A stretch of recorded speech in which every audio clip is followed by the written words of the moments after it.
A pilgrim leaves France with a pouch of coins hidden under his cloak. A king looks at his treasury and realizes war has made him poorer than pride allows. A knight rides east, not just toward Jerusalem, but into a world where money can vanish faster than blood, and all three may depend on the same strange institution. Not a kingdom, not a merchant house, not a bank in the modern sense, but a brotherhood of armed monks, sworn to poverty, whose houses stretched across Europe and the Holy Land, and whose vaults became trusted by some of the most powerful people in Christendom. The mystery begins with a simple question. How did men who called themselves poor become guardians of royal wealth? To understand that, we have to slow down. We have to leave behind the easy legend of secret treasure and hidden tunnels, at least for now, and look at something more revealing. Trust. Medieval trust. The kind built not with signatures on polished paper, but with oaths, seals, reputations, armed escorts, and the quiet fear of losing everything on the road. Because before the Templars became a legend, they were a solution. Imagine Europe in the age of Crusade. Roads broken by distance, sea routes threatened by storms and raiders, borders shifting under the weight of ambition.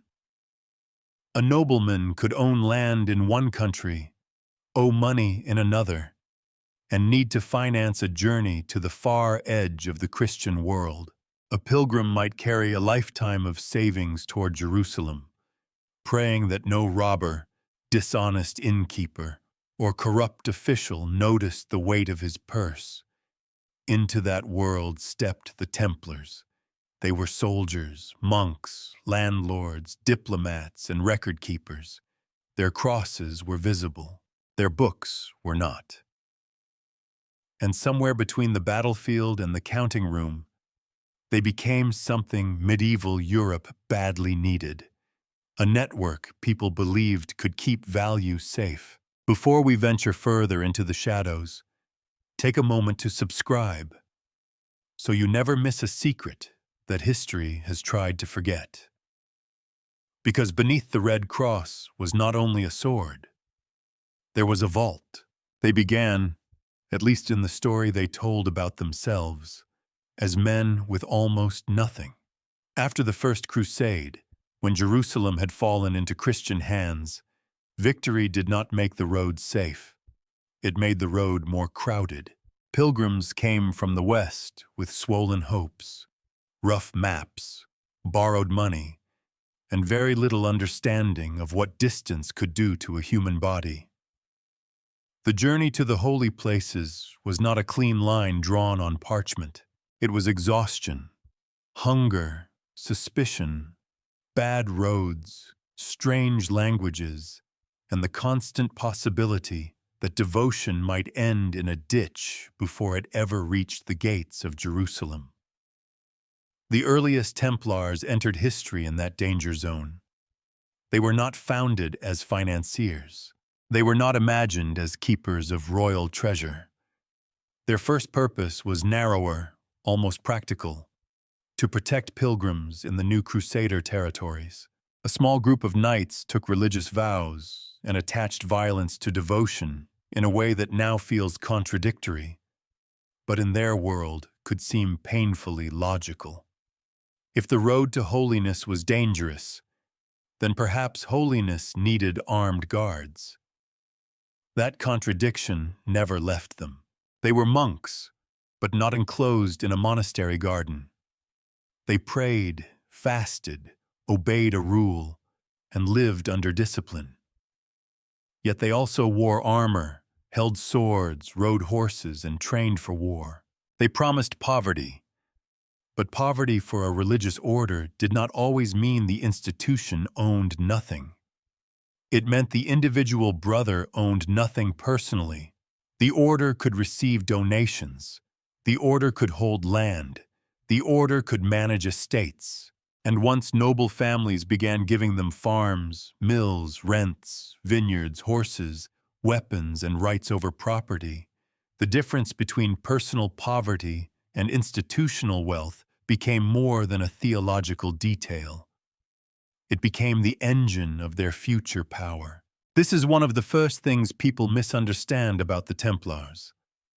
The phrase "poor knights" sounds almost romantic, as if the order remained a band of humble warriors forever riding through the dust with empty purses and pure hearts. But medieval poverty was complicated, especially when it belonged to an organization rather than a person. A brother might sleep simply and eat plainly, while the house he served administered a profitable estate. A knight could own no private coin, while the order he represented collected rents from distant fields and stored valuables behind locked doors. In that sense, the Templars were not hypocrites simply because they became wealthy. The deeper question is more interesting. How did a vow meant to strip men of worldly ambition become the foundation for an institution trusted with worldly wealth? Part of the answer lies in reputation. The Templars were supposed to be disciplined in a society where many armed men were not. They were supposed to be obedient in a political world filled with private vendettas. They were supposed to serve a sacred cause rather than a family fortune. Whether individual brothers always lived up to that ideal is another matter. No medieval institution was made of angels, but the image mattered. To donors, kings, and pilgrims, the Templar was not merely a soldier. He was a soldier bound by vows, watched by God, supported by the Church, and connected to houses far beyond the horizon. That combination was rare. A normal nobleman might be brave, but his loyalty could shift with marriage, inheritance, or grievance. A merchant might be skilled with accounts, but he could be robbed, ruined, or distrusted as a foreigner. A monastery might be respected, but it was not usually built to escort men through war zones. The Templars occupied a strange middle ground. They could fight like warriors, administer like landlords, and speak with the moral authority of religion. In a fractured medieval world, that made them unusually useful. Their rise was not sudden. It came by accumulation. A gift here, a field there, a fortified house, a share of revenue, a safe courtyard for travelers, a relationship with a noble family, a role in moving money toward the east. Over time, these scattered pieces formed something no founder could have drawn perfectly in advance. A trans-regional institution, protected by privilege, supplied by land, and strengthened by the very distance that made ordinary travel so dangerous. The irony is sharp, but not simple. The Templars were born from the insecurity of the road, yet they became powerful because they offered stability. They renounced private possessions, yet became administrators of vast collective property. They were created to guard pilgrims, yet ended up guarding treasure, documents, debts, and the financial anxieties of kings. Their destiny was rich not because they abandoned their original mission overnight, but because that mission placed them at one of the most valuable crossroads in medieval life, where faith met danger, where danger created need, and where need invited trust. And once trust entered the story, the sword was only one part of the order's power. The road to Jerusalem did not care how noble a traveler was. It did not bow to a family name, a coat of arms, or a letter sealed in wax. It did not become safer because a man had confessed his sins before leaving home, or because he carried relics close to his chest, or because his purpose was holy. The road was the road. Long, expensive, badly protected, and full of people who understood that pilgrims often carried more than prayers. For a poor pilgrim, the danger might be a handful of coins sewn into clothing. For a nobleman, the risk could be far greater. A journey east required horses, servants, food, passage by ship, gifts, fees, weapons, replacement equipment, and enough portable wealth to survive months or even years away from home. Money had to travel with the body, and that made the body a target. This is where the story of the Templars begins to change shape. It is easy, from a modern distance, to imagine medieval finance as something abstract. Debts entered into ledgers, coins counted in quiet rooms, agreements made between men in robes. But for much of the Middle Ages, wealth was heavy. It could be stolen because it had weight. It could be hidden because it had size. It had to be carried, guarded, transferred, witnessed, and trusted. A pouch of silver was not just a financial asset. It was a problem with a drawstring. And the longer the journey, the larger the problem became. A traveler leaving Western Europe for the Eastern Mediterranean might pass through territories controlled by different lords, different legal customs, different currencies, and different dangers. Roads could be interrupted by local violence. Sea travel brought its own hazards. Even when no one attacked, the simple act of moving wealth across distance created uncertainty. What was a coin worth in another port? Who could exchange it fairly? Who could be trusted not to disappear with it? Who would recognize a promise made hundreds of miles away? The medieval world did have merchants, money changers, monasteries, and local lenders. The Templars did not invent trust from nothing, and it would be wrong to picture them as the only people capable of moving wealth. But they brought together qualities that were rarely found in one institution.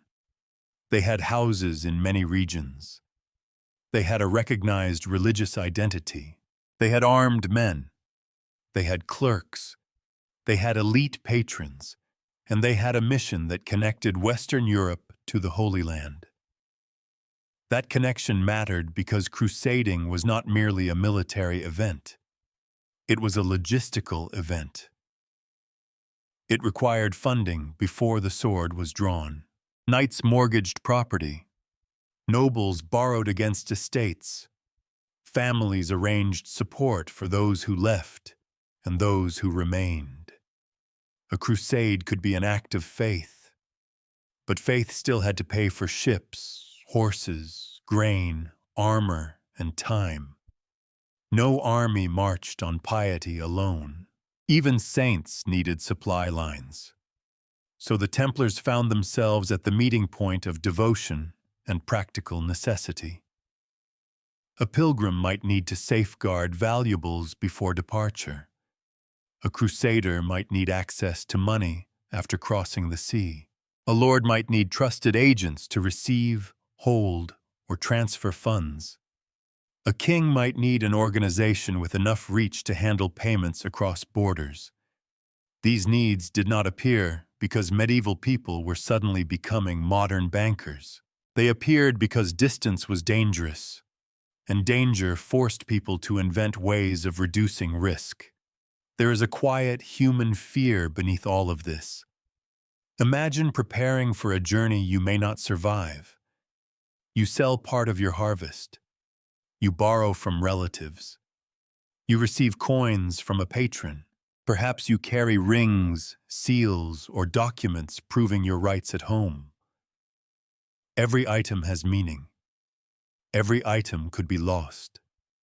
And somewhere along the route, a stranger's hand, a corrupt official's demand, or one desperate night at an inn could undo years of family labor. Protection, then, was not only about shields and swords. It was about preserving identity, obligation, and future possibility. A nobleman without money could not maintain his household abroad. A pilgrim without funds could become stranded. A crusader without documents might lose claims at home while risking his life overseas. Medieval travel threatened not just the traveler's body, but the web of relationships that made him somebody. The Templars were useful because they could stand between that web and the hazards of movement. Their houses became places where valuables could be deposited, recorded, and guarded. Their reputation made people more willing to leave wealth under their care. Their geographic spread made it possible to imagine access at a distance, even if the system was not as smooth or universal as later legends suggest. Behind every famous story of Templar treasure is this more ordinary, more believable reality. People were afraid of losing what they carried, and the order offered a way to carry less. That may sound less glamorous than secret vaults packed with gold, but it is more revealing. The true financial importance of the Templars did not begin with hidden riches. It began with anxiety. Medieval travelers needed a substitute for physical possession, something safer than clutching a purse through every mile of the journey. The Templars' earliest financial role grew from the same conditions that had justified their military role in the first place. The road was dangerous, the destination was sacred, and the distance between the two was filled with risk. Once that problem existed, a new kind of power became possible. Not the power to conquer a city, not yet the power to bend a king, but the quieter power to say, "Leave it with us, and it will be safe." To a medieval traveler, trust was not an idea floating in the air. It had to become something visible. A seal pressed into wax, a name entered into a ledger, a witness who could be found again, a house with a recognizable cross above the gate, a brother who belonged not simply to himself, but to an order whose reputation extended beyond the town, beyond the kingdom, even beyond the sea. This is where the Templars stepped into a role that looks, from a distance, almost modern. A traveler could deposit valuables with a Templar house in one place, and under certain arrangements, draw funds or receive value elsewhere. A nobleman preparing for crusade might entrust money to the order before departure, then use written instructions or letters to access resources along the route or in the east. The exact forms varied. This was not a sleek international banking app with horses. There was no universal card, no instant balance check, no polite message saying the transaction had failed because a mule had fallen off a mountain road. But the principle was powerful. Instead of carrying all your wealth physically, you could convert part of it into a recognized claim. The claim depended on record keeping. It depended on identification. It depended on the credibility of the institution holding the original deposit. In a world where coin could be cut from your belt in a crowded street, that was a serious innovation. The Templars did not invent financial credit out of nothing. Medieval commerce already had forms of loans, exchange, pledges, tallies, and written obligations. Italian merchants and other financial specialists would become central to the development of European banking. Jewish lenders, Christian monasteries, royal treasuries, and commercial networks all played important roles in different places and periods. The Templars belong in that broader world, not above it like some secret machine controlling Europe from behind an altar. But their version of trust had a distinctive strength. They were not merely private businessmen. They were not merely monks. They were not merely armed escorts. They were an international religious military order with houses scattered across regions that mattered to crusading. Their authority did not come only from profit. It came from vows, papal protection, noble patronage, military discipline, and the practical fact that they could guard a strong room as well as bless a departure. That blend gave their documents weight, A letter issued through a Templar house was not just ink. It was a promise backed by a network. And in the Middle Ages, networks were rare forms of safety. Most power was local. A lord's authority might fade after a border. A city's customs might be meaningless at the next port. A family's name might impress one court and irritate another. The Templars, however, could sometimes carry recognition across those boundaries because they were attached to a cause larger than one territory. This does not mean every Templar house functioned like a branch of a modern bank. That would make the story too neat. Some houses were rural estates. Some were administrative centers. Some were closer to military supply posts. Some held money because local conditions required it. Others managed agricultural income, rents, livestock, or equipment. Medieval institutions were not designed with tidy labels for future historians. Yet from those uneven parts, a recognizable pattern emerged. The order could receive deposits. It could keep accounts. It could issue acknowledgments. It could move funds or arrange payments. It could lend. It could serve as custodian. It could act as intermediary between people who were separated by distance, danger, or politics. That is why the phrase Templar bank is tempting, even if it needs careful handling. The important word is not bank. The important word is trust, because trust is what allowed money to move without always moving in the obvious way. Trust allowed a traveler to leave valuables behind and continue with less fear. Trust allowed a noble family to believe that resources dedicated to a crusade might actually arrive where needed. Trust allowed rulers to use the order as a financial agent, not because the Templars were magical, but because they were organized, respected, and difficult to dismiss. There is something almost quiet about this revolution. No trumpet announced it. No single invention date can be carved into a wall. No brother woke one morning and declared the birth of international finance. It grew through use, through repeated need, through the habits of people who discovered that the Templar cross could mark not only a fighting man, but a place where value might be recorded and protected. And once a society begins to believe that value can be represented by a document, guarded by a reputation, and redeemed somewhere far away, the world changes. The coin becomes less important than the claim. The vault becomes less important than the promise. The road remains dangerous, but the traveler is no longer forced to carry everything the road wants to steal. That is the deeper invention here. Not banking as we know it. Not a secret empire of money hidden under monasteries, but a medieval experiment in portable trust, created by people who needed to survive distance before distance destroyed them.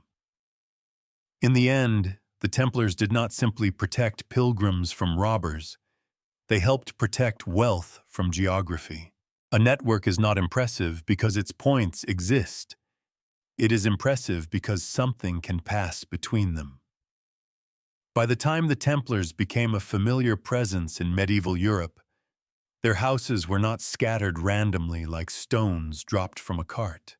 They formed a working geography of power.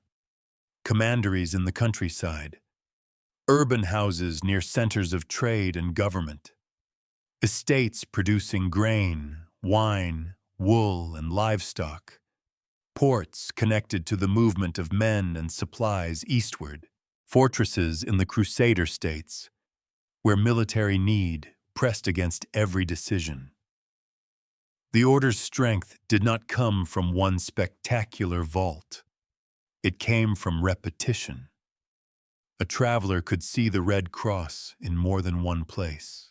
A noble family could donate land in one region and know that the same order had brothers serving in another. A ruler could deal with Templars at home while understanding that their reach continued toward the Mediterranean and beyond. That continuity made them useful in a Europe where most institutions were trapped by local boundaries. Medieval maps can deceive us. They show kingdoms with edges, colors, and names, as if authority were cleanly divided, but lived reality was messier. A lord might owe loyalty to one superior for a castle, another for a marriage alliance, and another for a disputed inheritance. A road could cross tolls, languages, jurisdictions, and private grudges before reaching the next serious town. Even the word border often meant something more porous and negotiated than the hard lines we imagine now. The Templars operated across that complexity. Their commanderies were not all glamorous. Many were working estates. There were barns, stables, granaries, mills, chapels, kitchens, dormitories, account rooms, and yards where animals made their own contribution to the fragrance of holy war. This is worth remembering. The financial power of the order was not floating above ordinary life. It was rooted in land, harvests, rents, storage, transport, and disciplined administration. Before wealth could be transferred, it often had to be grown, collected, counted, and preserved. That physical base gave the Templars durability. A merchant network might depend on family partnerships and commercial trust. A royal treasury might depend on the strength of a king's government. A monastery might hold local respect and local property. The Templars combined elements of all three, but in their own unusual form. They were religious enough to attract donations for the salvation of souls, military enough to justify fortifications and armed movement, administrative enough to keep property functioning, international enough to make a gift in one place part of a larger enterprise.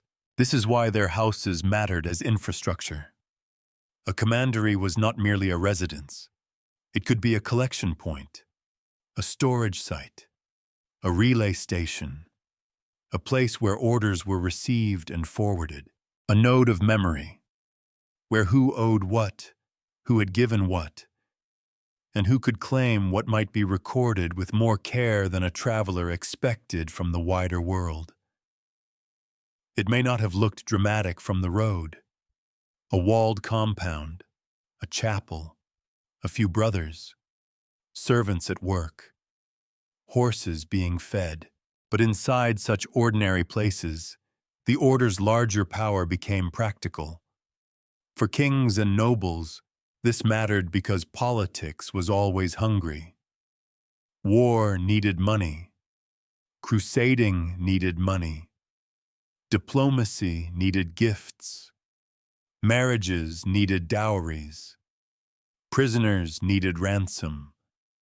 Castles needed repair. Ships needed payment before they carried anyone anywhere. A ruler who could not move resources could not fully act, no matter how grand his title sounded in a charter. The Templars helped solve part of that problem because their network joined the local to the distant. A payment could be arranged through them. A debt could be acknowledged. Treasure could be held in a respected house. Funds could be directed toward the east. Messages and instructions could travel through men accustomed to obedience and hierarchy. Their military houses in the Levant depended on support from Europe, and that dependence created channels through which more than soldiers could move. Money followed crusade. Information followed money. Influence followed both. It is tempting to imagine this as a hidden empire. That would be too easy. The Templars did not have modern bureaucratic control over Europe. Their reach was uneven. Their strength varied by region. Local politics could limit them. Royal favor could rise or cool. Some houses were wealthy, others were modest. Their system depended on people, parchment, animals, weather, memory, and the slow pace of medieval movement. A command written in Paris did not leap instantly to Acre. It had to travel through a world where a storm could change policy more effectively than a council. But uneven does not mean insignificant. In fact, the unevenness makes their achievement more striking. They built a functional network in a world that resisted networks. They could not erase distance, yet they made distance more manageable. They could not abolish risk, yet they made risk negotiable.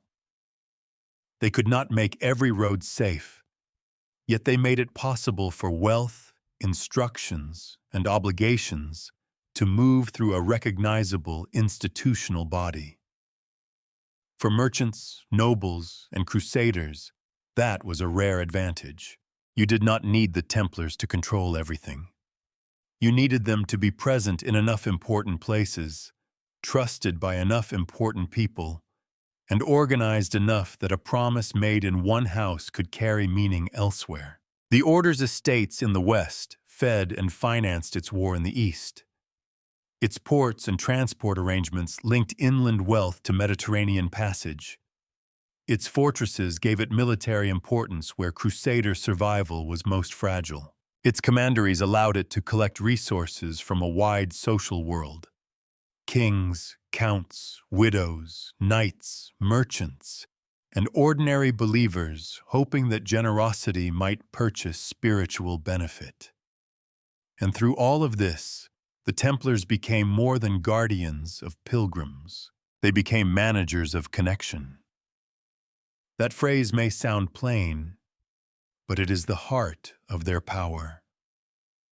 In a fragmented age, connection itself was wealth.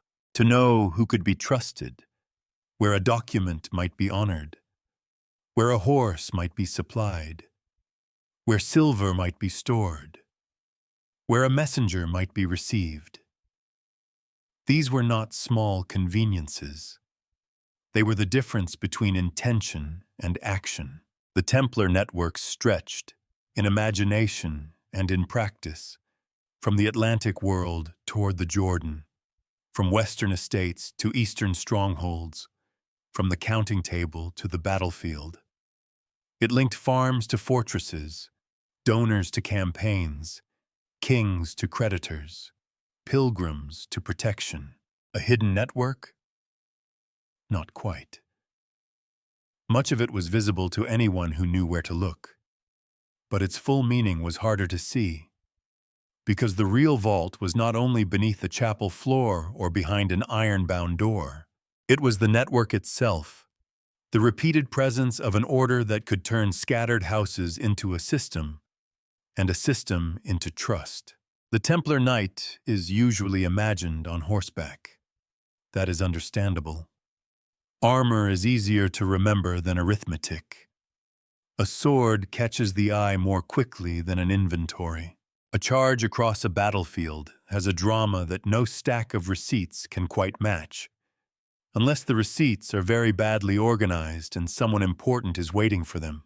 But if we want to understand why people trusted the Templars with wealth, we have to turn away from the battlefield for a moment and look at a quieter kind of power. A table, a chest, a seal, a locked room, a clerk bending over parchment, recording what had been received, what had been promised, what had been paid, and what must not be forgotten. Medieval finance depended on memory, but memory alone was dangerous. Men died. Witnesses moved away. Travelers failed to return. Lords disputed obligations. Heirs pretended not to know what their fathers had agreed. In that world, a written record could be almost as valuable as the money itself. Not because parchment was magical, but because it made trust durable. It gave a transaction a second life after the conversation ended.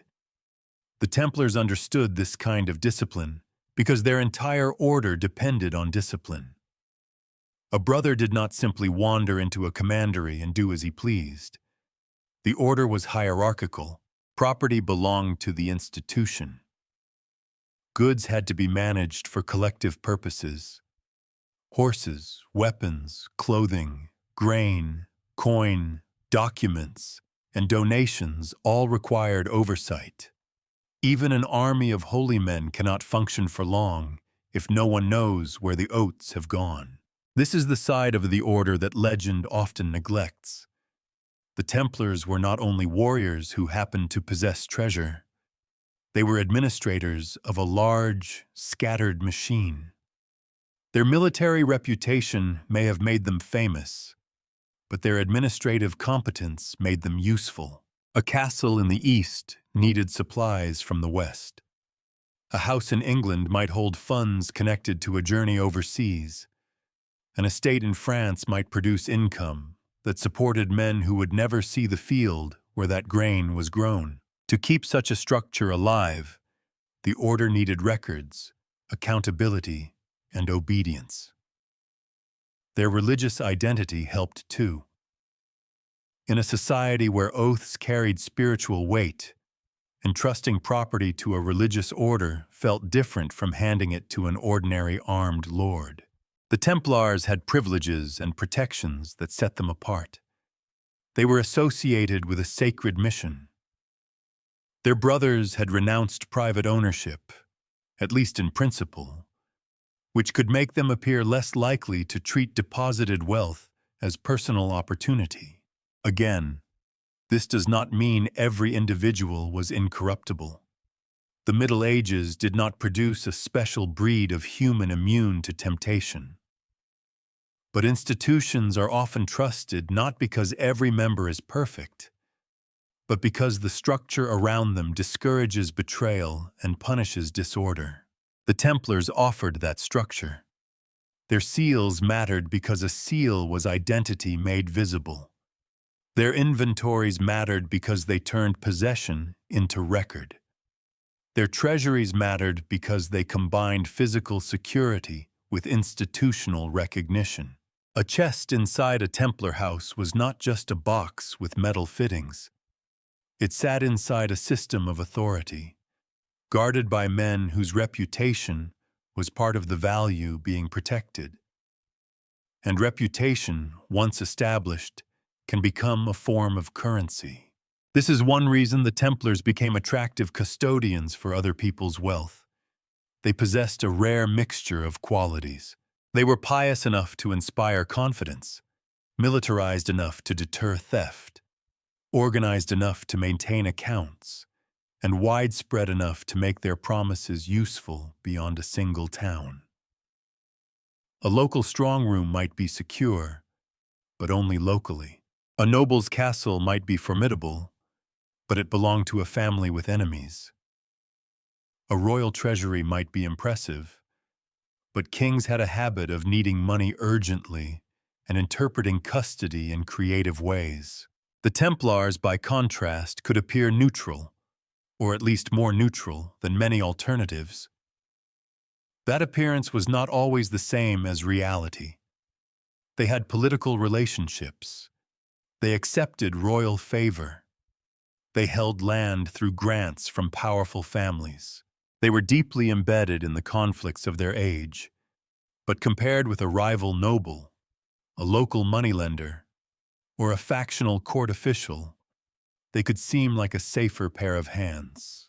Their loyalty was supposed to run upward through the order and ultimately toward the church, not sideways through every marriage alliance and private feud in the neighborhood. This was especially important in a world where wealth was rarely just wealth. A jewel might be a pledge. A document might prove a claim. A treasury might represent a king's ability to pay soldiers or negotiate with enemies. A deposit could carry legal, political, and spiritual significance.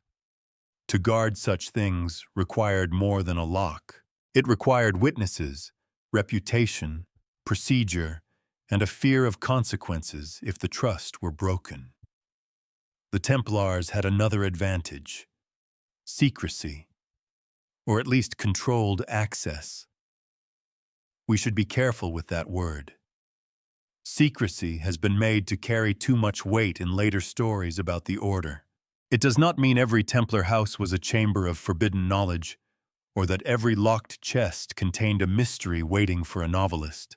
Much of their secrecy was ordinary institutional privacy, records not meant for outsiders, internal procedures, guarded treasuries, restricted spaces, and decisions made within a hierarchy.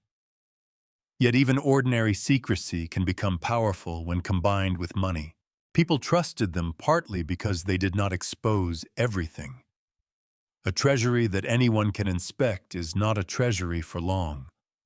A financial agent who talks too freely becomes a liability. The Templars' ability to keep matters internal, to protect records and valuables from casual view, made them useful to those who needed discretion. Kings, nobles, crusaders, and churchmen often required more than storage. They required controlled knowledge. That is the quieter edge of the Templar story. Their power was not only in what they held, but in what they knew they held. Who had deposited funds? Who owed money? Which lord was preparing to travel? Which estate had been pledged? Which ruler was short of coin? Which campaign required urgent support? In any age, financial information has a gravity of its own. In the medieval world, where reliable information moved slowly and unevenly, such knowledge could be especially valuable. This does not mean the Templars were a shadow government. It means they occupied a sensitive position. They stood close to the flow of wealth without being a kingdom themselves. They heard the anxieties of men who could command armies. They recorded obligations that others might prefer to forget. They guarded valuables that could become politically dangerous simply by existing in the wrong hands. To see them only as knights is to miss this intimacy. The sword gave them authority in public imagination. The ledger gave them endurance. A knight could die in one battle, and many did. But a record could continue working after the man who wrote it was gone. A seal could carry recognition across distance. An inventory could defend a claim against a convenient failure of memory. In this sense, the Templar treasurer and the Templar warrior were part of the same institution, not opposites.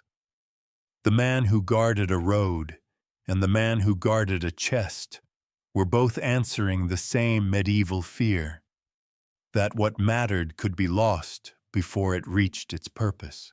And so, behind the image of mounted brothers riding under a red cross, we should place another image beside it.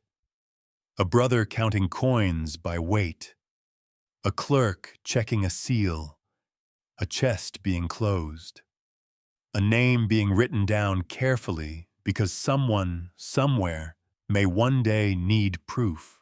These are not the grand scenes that usually survive in legend, but they are the scenes that explain why the legend became possible.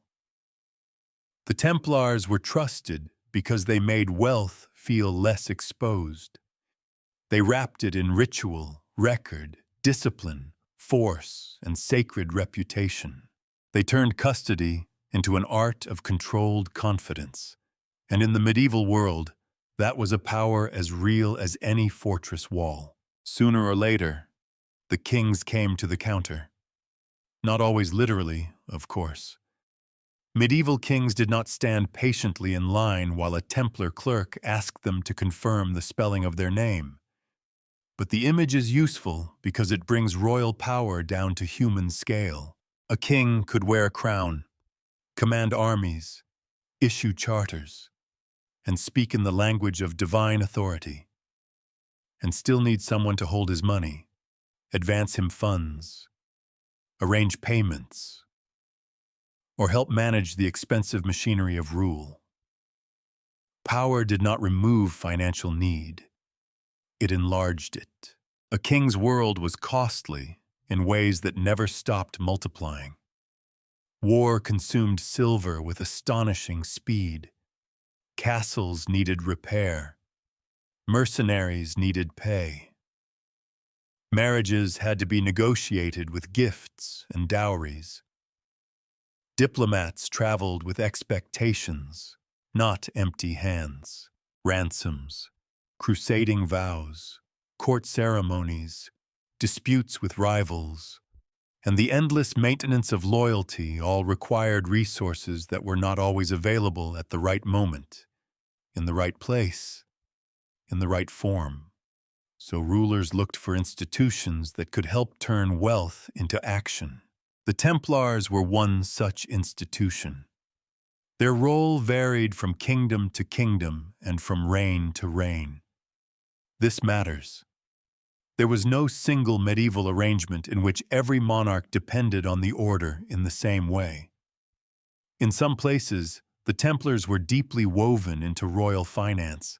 In others, their role was more limited, occasional, or shaped by local politics.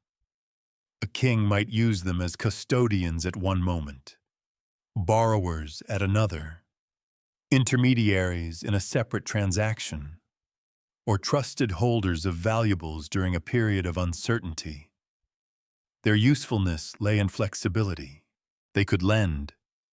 They could receive deposits. They could transmit or account for payments. They could guard treasure. They could act as agents in matters connected to crusading or diplomacy.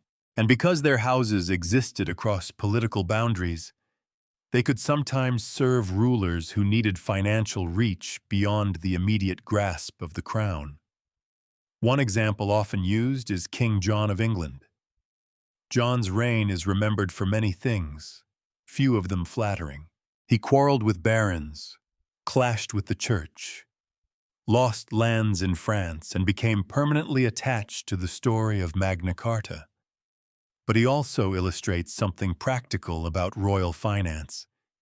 Even a king could become entangled with the credit and custody services of a religious order. John borrowed from the Templars, and English rulers used the Temple in London as a place of financial importance. The London Temple was not merely a religious house with a dramatic round church. It became one of the places where royal treasure, documents, and obligations could be handled with a degree of confidence. This does not mean the Templars controlled the English crown. That is the kind of leap legend loves to make. A king borrowing from an order is not the same as an order ruling a king. Debt creates pressure, but it does not automatically create secret domination. Medieval rulers borrowed from many sources: nobles, merchants, church institutions, Italian financiers, Jewish lenders before expulsions in some realms, and their own subjects through taxation or forced levies. The Templars were important because they were trusted and useful, not because they sat behind every throne pulling invisible strings. The more interesting point is subtler. Kings trusted the Templars because kings had problems that ordinary authority could not solve. A crown could command, but command did not always produce coin. A royal seal could order payment, but someone still had to count, store, move, and release the money. A king could claim sacred legitimacy, but he still needed institutions whose own sacred reputation helped stabilize transactions. The Templars were attractive because they stood at a crossing of royal need and religious credibility. There was also the question of security. Royal treasure was both practical and symbolic. To hold it was to hold more than metal. It represented the king's capacity to act. Losing treasure could weaken a campaign, embarrass a ruler, or expose him to political danger. Placing valuables with the Templars could make sense because their houses had guarded spaces, disciplined personnel, and a reputation for custody. In an unstable political moment, an order whose loyalty was not simply tied to one local faction might appear safer than a noble's castle or a court official's private keeping. Yet this same arrangement contained a quiet unease. Every time a ruler relied on the Templars, he acknowledged that some forms of power lay outside direct royal control. The crown needed the order's network, but the network did not belong to the crown. The king could benefit from the Templars' privileges, but those privileges came partly from the church. He could borrow from them, but debt was a reminder of limitation. He could deposit treasure with them, but custody meant trust, and trust always creates a second center of importance. Medieval kings did not like second centers of importance. They tolerated them when useful. They honored them when politically necessary. They granted privileges, confirmed rights, and accepted services. But a ruler who depended on an institution might also begin to resent it, especially when that institution was wealthy, protected, and answerable to powers beyond the royal household. Here again, we have to resist turning the story into a conspiracy too early. Most relationships between rulers and the Templars were not sinister. They were practical. The order provided services. Kings used those services. Nobles did the same. Crusaders and pilgrims did the same on different scales. The machinery worked because both sides gained something. The crown gained financial assistance and reliable custody. The order gained influence, donations, privileges, and deeper connections to the political elite. But practicality can be dangerous when it becomes dependence. A king may borrow today and complain tomorrow that the lender is too powerful. A ruler may entrust valuables to a religious order and later wonder why that order knows so much. A monarchy may admire discipline in a military brotherhood until that discipline begins to look like independence. The Templars' relationship with rulers was therefore built on a contradiction. They were useful because they were not simply royal servants. They could operate across borders, maintain their own hierarchy, and draw legitimacy from the church. But those same qualities made them difficult to absorb, difficult to command, and difficult to intimidate, at least while their reputation remained intact. For much of their history, that was a strength. When a ruler approached the Templars, he was not dealing with a fragile local banker who could vanish overnight. He was dealing with an order whose name carried force from England to France, from Iberia to the Eastern Mediterranean. He was dealing with men who could pray in the morning, count silver by noon, and send resources toward a war zone by evening. It was an unusual combination, and kings, whatever else they may be, are usually skilled at recognizing usefulness. But royal memory is selective. A service rendered in one generation can become a grievance in the next. A loan once welcomed can later be described as a burden. Privileges once granted for holy war can look excessive when the war goes badly. Wealth once entrusted can look suspicious when the institution holding it no longer seems essential. So when we picture kings at the counter, we should not imagine only a transaction. We should imagine an exchange of confidence, advantage, and unease.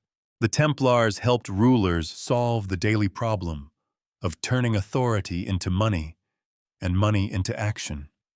They did not command kingdoms like hidden masters, but they stood close enough to royal power to see its weakness. The empty chest before the campaign, the unpaid soldier, the overdue debt, the nervous need for credit. and any institution that knows where a king is vulnerable has already stepped into dangerous territory. The Templars occupied a space that medieval Europe understood, but never fully knew how to contain. They were not a kingdom. They did not have a royal dynasty, a peasant population owing them ordinary national loyalty, or a crown that passed from father to son. No one was born a subject of the Temple in the way one might be born under the authority of the King of France or England. Their power did not look like a realm colored neatly on a map. And yet, they possessed things kingdoms needed: land, castles, ports, treasure, credit, information, armed men, a reputation that could cross borders more easily than many royal commands. This made them politically strange, not merely powerful, but powerful in a way that did not fit the usual categories. A duke might be negotiated with. A bishop might be pressured through church channels. A merchant might be taxed, expelled, or ruined. A rebellious baron could be besieged.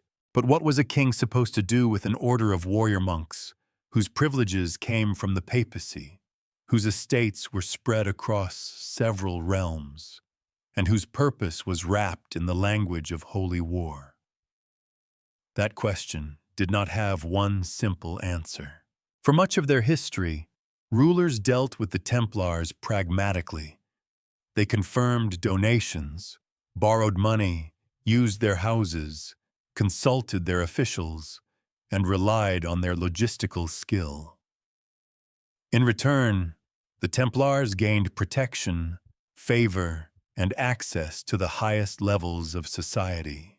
The arrangement worked because the order's unusual position was useful. It could serve as a bridge between local politics and international crusading.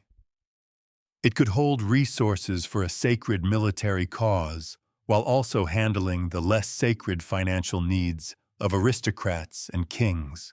But usefulness is not the same as comfort. The Templars were religious, but not withdrawn from the world. They prayed, but also purchased land. They guarded holy places, but also managed rents. They took vows, but also made loans. They answered to ecclesiastical authority, yet their day-to-day operations placed them constantly in the path of secular power. This mixture unsettles modern readers because it seems contradictory. It also unsettled people at the time, though not always for the same reasons. In the medieval imagination, categories were not as separate as we often make them. War could be sacred. Land could be donated for salvation. Money could serve a holy purpose. A castle could be both a military installation and part of a spiritual struggle. The Templars were possible because their age allowed these things to overlap. Still, overlap can become suspicion. A poor knight who owns nothing personally may be admired. A poor knight whose order owns estates across Europe invites a different reaction. A religious house that prays for souls seems harmless. A religious house that also stores royal treasure and commands armed men begins to look less harmless. The Templars' defense was always that their wealth belonged to the mission, not to individual greed. Their lands, revenues, and privileges supported the struggle in the East, the protection of pilgrims, and the needs of the order. That explanation was sincere in many cases. It was also politically convenient. The difficulty is that institutional wealth has a way of becoming its own argument. Once an organization owns property, it must defend property. Once it collects revenue, it must administer revenue. Once it holds privilege, it must preserve privilege. Even if the original purpose is spiritual, the machinery required to sustain that purpose becomes worldly. Contracts must be enforced. Tenants must be managed. Disputes must be settled. Debts must be collected. Enemies must be answered. This is the uncomfortable truth about the Templars. They did not need to abandon their religious mission in order to become political. Their mission itself made them political. To fight in the Holy Land required money from Europe. To move money required administration. To administer property required legal standing. To maintain legal standing required influence. And influence, once accumulated, rarely remains invisible. The Order's independence made this more complicated. The Templars enjoyed exemptions and privileges that could place them outside some local controls. They could be deeply present in a kingdom without being fully subordinate to that kingdom's ruler. They might own land under a king's broad authority, yet their internal hierarchy led elsewhere. Their masters and officials belonged to an international chain of command. Their sacred legitimacy was not granted by the nearest monarch. For kings, that could be useful when the relationship was friendly. It could be infuriating when it was not. A ruler might appreciate an institution that could handle funds across borders until he wanted those funds under direct control. He might value an order that could resist local pressure until it resisted his own. He might admire their papal privileges until those privileges blocked royal ambition. What had once looked like strength could be reinterpreted as arrogance. What had once seemed like holy independence could begin to resemble a challenge. The Templars had no throne, but they had many of the ingredients from which power is made. They had space, estates, houses, strongholds, and access points. They had time, continuity across generations, not tied to the lifespan of one ruler. They had memory, records, obligations, donations, debts, and institutional knowledge. They had force, trained brothers, fortified sites, and military prestige. They had sanctity, the aura of a religious order serving a cause that could silence ordinary criticism, at least for a while. And perhaps most dangerously, they had trust. Trust allowed them to hold wealth. Trust allowed them to operate in sensitive places. Trust allowed them to become necessary to people far above them in title. But trust can invert itself. When people trust you with too much, they may later fear what you know. When they depend on you too often, they may begin to resent the dependence. When your privileges protect you, those outside the walls may call the protection secrecy. This is not a story of the Templars secretly ruling Europe. It is a story of an institution becoming difficult to categorize, and therefore difficult to control. They were neither simply monks nor simply soldiers, neither merely landlords nor merely financiers, neither servants of kings nor enemies of kings by nature. They were a hybrid creation of crusading society, and hybrid institutions often flourish during periods of expansion because they can do what older forms cannot. But when the conditions that created them begin to change, their very flexibility can turn against them. A kingdom knows how to explain itself. A monastery knows how to explain itself. A merchant house knows how to explain itself. The Templars had to explain why armed celibate monks, sworn to poverty, possessed treasure, lent money, held castles, answered to a distant religious hierarchy, and stood close to the financial nerves of Europe. For a long time, the answer was accepted, because the Holy Land needed them. But that answer depended on the Holy Land remaining central. It depended on crusading retaining its urgency. It depended on the Red Cross continuing to symbolize defense rather than privilege. As the 13th century moved toward its end, That explanation grew more fragile. The order still had wealth. It still had records. It still had estates. It still had enemies and debtors and disappointed observers who looked at its possessions and wondered whether holy poverty had become too comfortable in the world. The Templars had wealth without a throne, and in a Europe where kings were learning to sharpen their own authority, that may have been the most dangerous kind of wealth of all. The price of being trusted is that people begin to imagine what you could do if you stopped deserving it. For the Templars, trust had been the key to everything. It brought donations from families who wanted their names tied to holy war. It brought deposits from travelers who feared the road. It brought royal business from rulers who needed disciplined hands near their treasuries. It brought influence, property, privileges, and access. But success changes the way people look at you. A poor order struggling on the frontier could be admired without much resentment. A wealthy order with houses across Europe was harder to admire simply.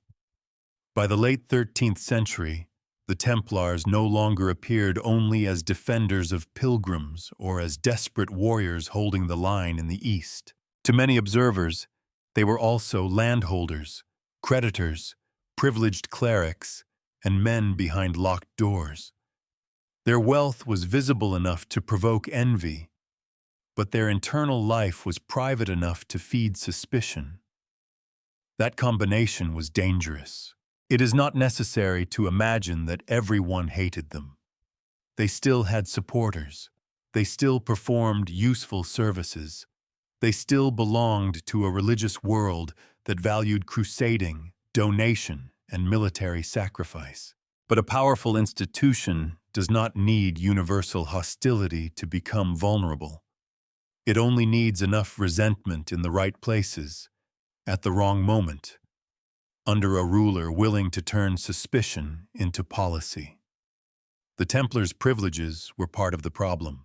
Privileges are often granted in moments of enthusiasm and regretted in moments of pressure.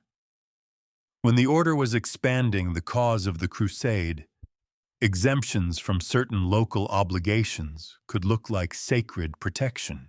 When royal governments grew more ambitious and more financially hungry, those same exemptions could look like an insult. Why should one order hold land, move wealth, and answer only imperfectly to local authority? Why should a king tolerate wealthy men within his realm whose deepest institutional loyalty was not to him? The answer, for a long time, was that the Templars served a higher cause. But higher causes are not immune to earthly accounting. People could see their estates. They could see their commanderies. They could see the confidence with which the brothers moved among nobles and officials. They could see that the order had become part of the machinery of power. What they could not always see were the ledgers, the internal decisions, the reasons behind particular transactions, or the true scale of what lay in their treasuries. The gap between visible wealth and hidden procedure became fertile ground for rumor. Secrecy, even when ordinary, rarely stays ordinary in the public imagination. A locked door may protect valuables. It may also invite a story. A private ceremony may be routine to those inside it. To outsiders, it can become evidence of something darker, especially if the institution is already envied. The Templars had initiation rituals, internal discipline, and closed structures, as many religious orders did.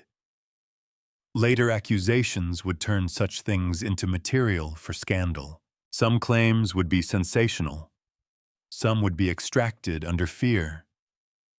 Some would be shaped by political need. The evidence for many of the darkest allegations is deeply problematic, and we should be careful not to let accusation do the work of proof. Still, suspicion does not require proof to become powerful. It only requires an audience prepared to listen. The Templars' wealth made that audience easier to find. Wealth has a moral odor in religious life. It may be justified, even necessary, but it must constantly explain itself.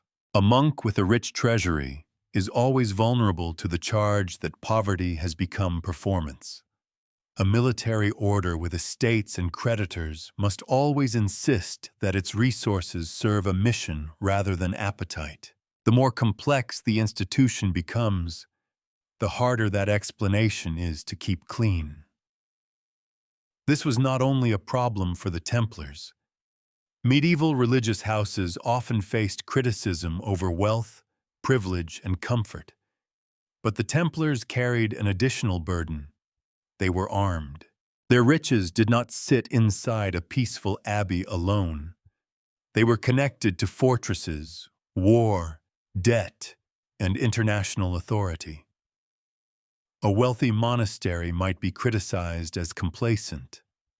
A wealthy military order could be imagined as threatening. Fear gathers around institutions that combine money and force.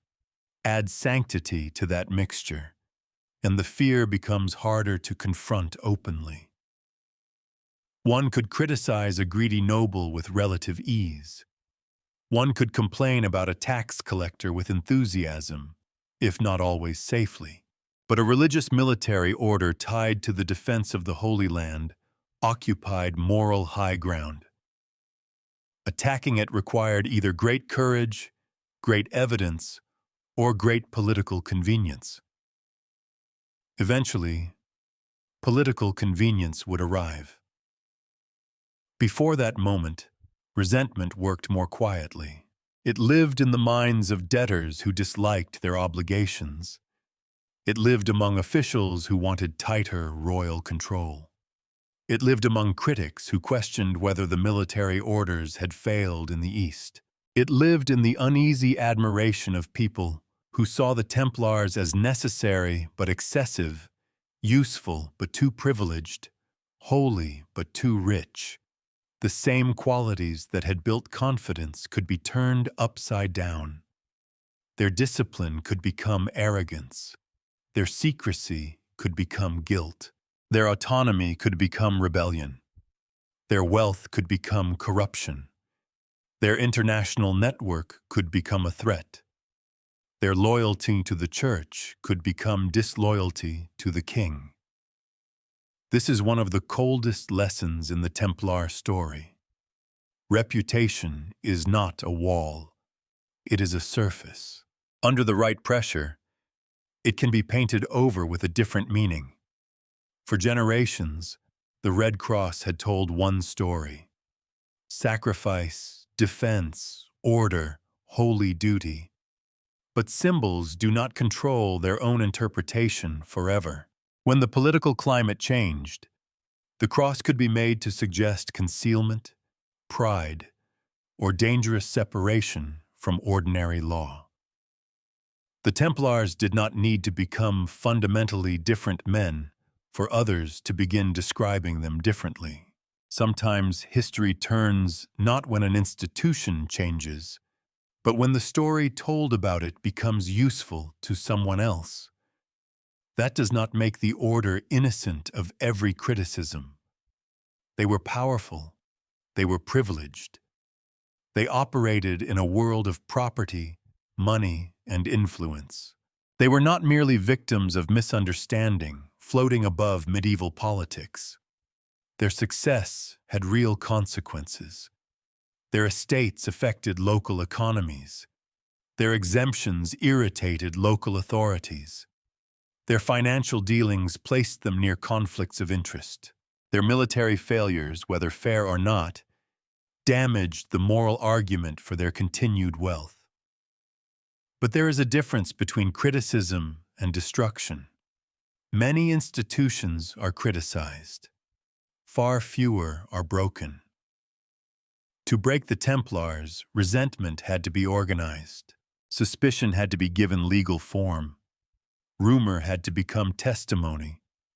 Political desire had to dress itself as moral emergency. And above all, Someone with sufficient power had to decide that the order was no longer too useful to attack. That moment had not yet fully arrived, but the conditions were forming. The Holy Land was weakening. Crusading enthusiasm was changing shape. Royal governments were becoming more assertive. Debt pressed heavily on rulers. The Templars still possessed wealth, but the purpose that justified that wealth was becoming harder to defend with every lost fortress and every failed campaign. Trust had carried them upward. Now trust had made them visible, and visibility in the presence of royal hunger can be fatal. The Holy Land did not fall all at once. It receded. A castle surrendered here. A port became harder to hold there. Alliances shifted. Supplies arrived late, or not enough of them arrived at all. Great plans were announced in Europe with solemn language and high expectations, then dissolved into delay, disagreement, disease, cost, or the simple unwillingness of rulers to spend themselves into exhaustion for a war that always seemed to need one more campaign. For the Templars, this slow loss was more than a military disaster. It was an identity crisis. Their original purpose had been tied to the Latin Christian presence in the East. Protect pilgrims, defend roads, hold fortresses, support the Crusader states, stand where armed devotion was supposed to matter most. Their wealth in Europe could be justified because it fed that mission. Their privileges could be defended because ordinary rules seemed too small for the emergency of holy war. Their influence could be excused because the frontier needed men, money, horses, ships, grain, and stubborn courage. But what happens when the frontier collapses? That question became harder to avoid as the 13th century wore on. The loss of Jerusalem had already wounded the crusading imagination. Other strongholds followed. Finally, when Acre fell in 1291, the blow was unmistakable. Acre had been one of the great remaining centers of Latin Christian power in the Eastern Mediterranean. Its fall did not end every crusading dream, and it did not immediately erase the military orders from history. But it changed the argument around them. The Templars still existed. Their estates still produced income. Their houses still held property. Their privileges still protected them. Their reputation still carried weight. But the world could now ask, with growing impatience, for what? This is where the order's success became awkward. If the Templars had been poor, scattered, and irrelevant after the fall of the Crusader strongholds, perhaps they would have attracted pity. Instead, they remained wealthy and organized. Their visible resources outlived the most visible reason those resources had been gathered. The vault remained after the battlefield was lost. That did not mean the Templars had no plans. They did not simply shrug and retire into comfortable commanderies. Military orders continued to discuss future crusades, naval strategy, bases in the Eastern Mediterranean, and ways to recover influence. Cyprus became important as a remaining foothold for crusading activity.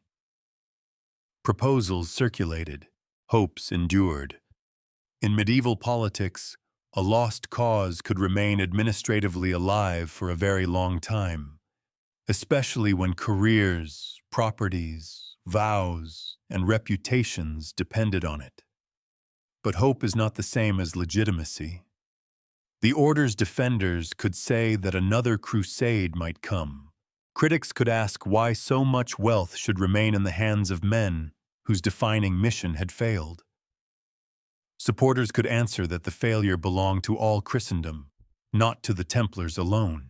Critics could reply that the Templars had been granted extraordinary privileges precisely because they were supposed to succeed where ordinary men could not.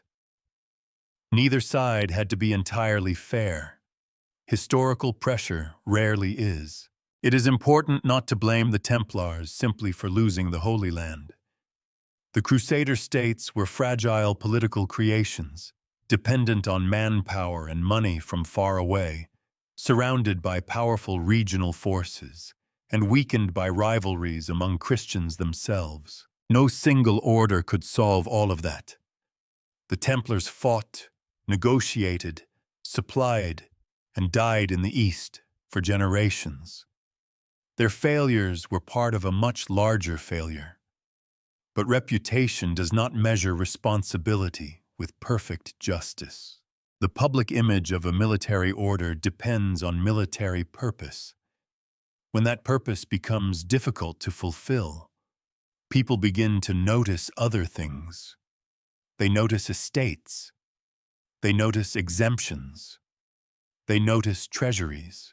They notice that men who once seemed like the armed edge of Christendom now appear to be wealthy corporations of sacred war without a war they can convincingly win. The Hospitallers faced related questions, but they found renewed purpose in territorial and naval activity. The Templars, by contrast, became increasingly vulnerable to the accusation that they were rich remnants of a lost age. That accusation did not need to be fully accurate to be useful. It only needed to sound plausible to people already uneasy about them. And here, the financial story returns with sharper teeth. As long as the order's money flowed toward an urgent Eastern mission, wealth could be described as sacrifice collected in advance. Once the mission looked uncertain, the same wealth could be described as hoarding. The same treasuries that had once suggested readiness could now suggest excess. The same network that had once connected Europe to Jerusalem could now seem like a machine preserving itself. The meaning of money changed because the meaning of the mission changed. This is one of the most revealing turns in the Templar story. Institutions do not merely need resources, they need a narrative that explains why they deserve resources. The Templars had possessed one of the strongest narratives in medieval Europe. They defended the path to the holy places.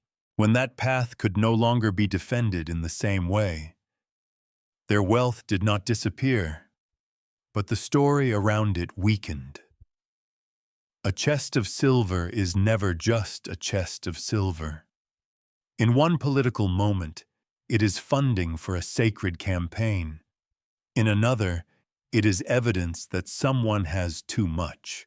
The fall of Acre and the shrinking of Crusader power did not by themselves destroy the Templars. No arrest warrants were hidden inside the rubble. No single lost city automatically condemned the order. But the collapse in the East changed the atmosphere in which their enemies could speak. It made criticism easier. It made reform proposals more urgent. It made kings and churchmen imagine reorganizing, merging, redirecting, or controlling the military orders more seriously. And for a king with debts, ambition, and a talent for pressure, that atmosphere was useful. The Templars had been built for a world in which Europe looked eastward with armed longing. They had gathered wealth, trust, and privilege because that longing needed a disciplined body to carry it. But by the early 14th century, the longing remained while the foothold had mostly vanished.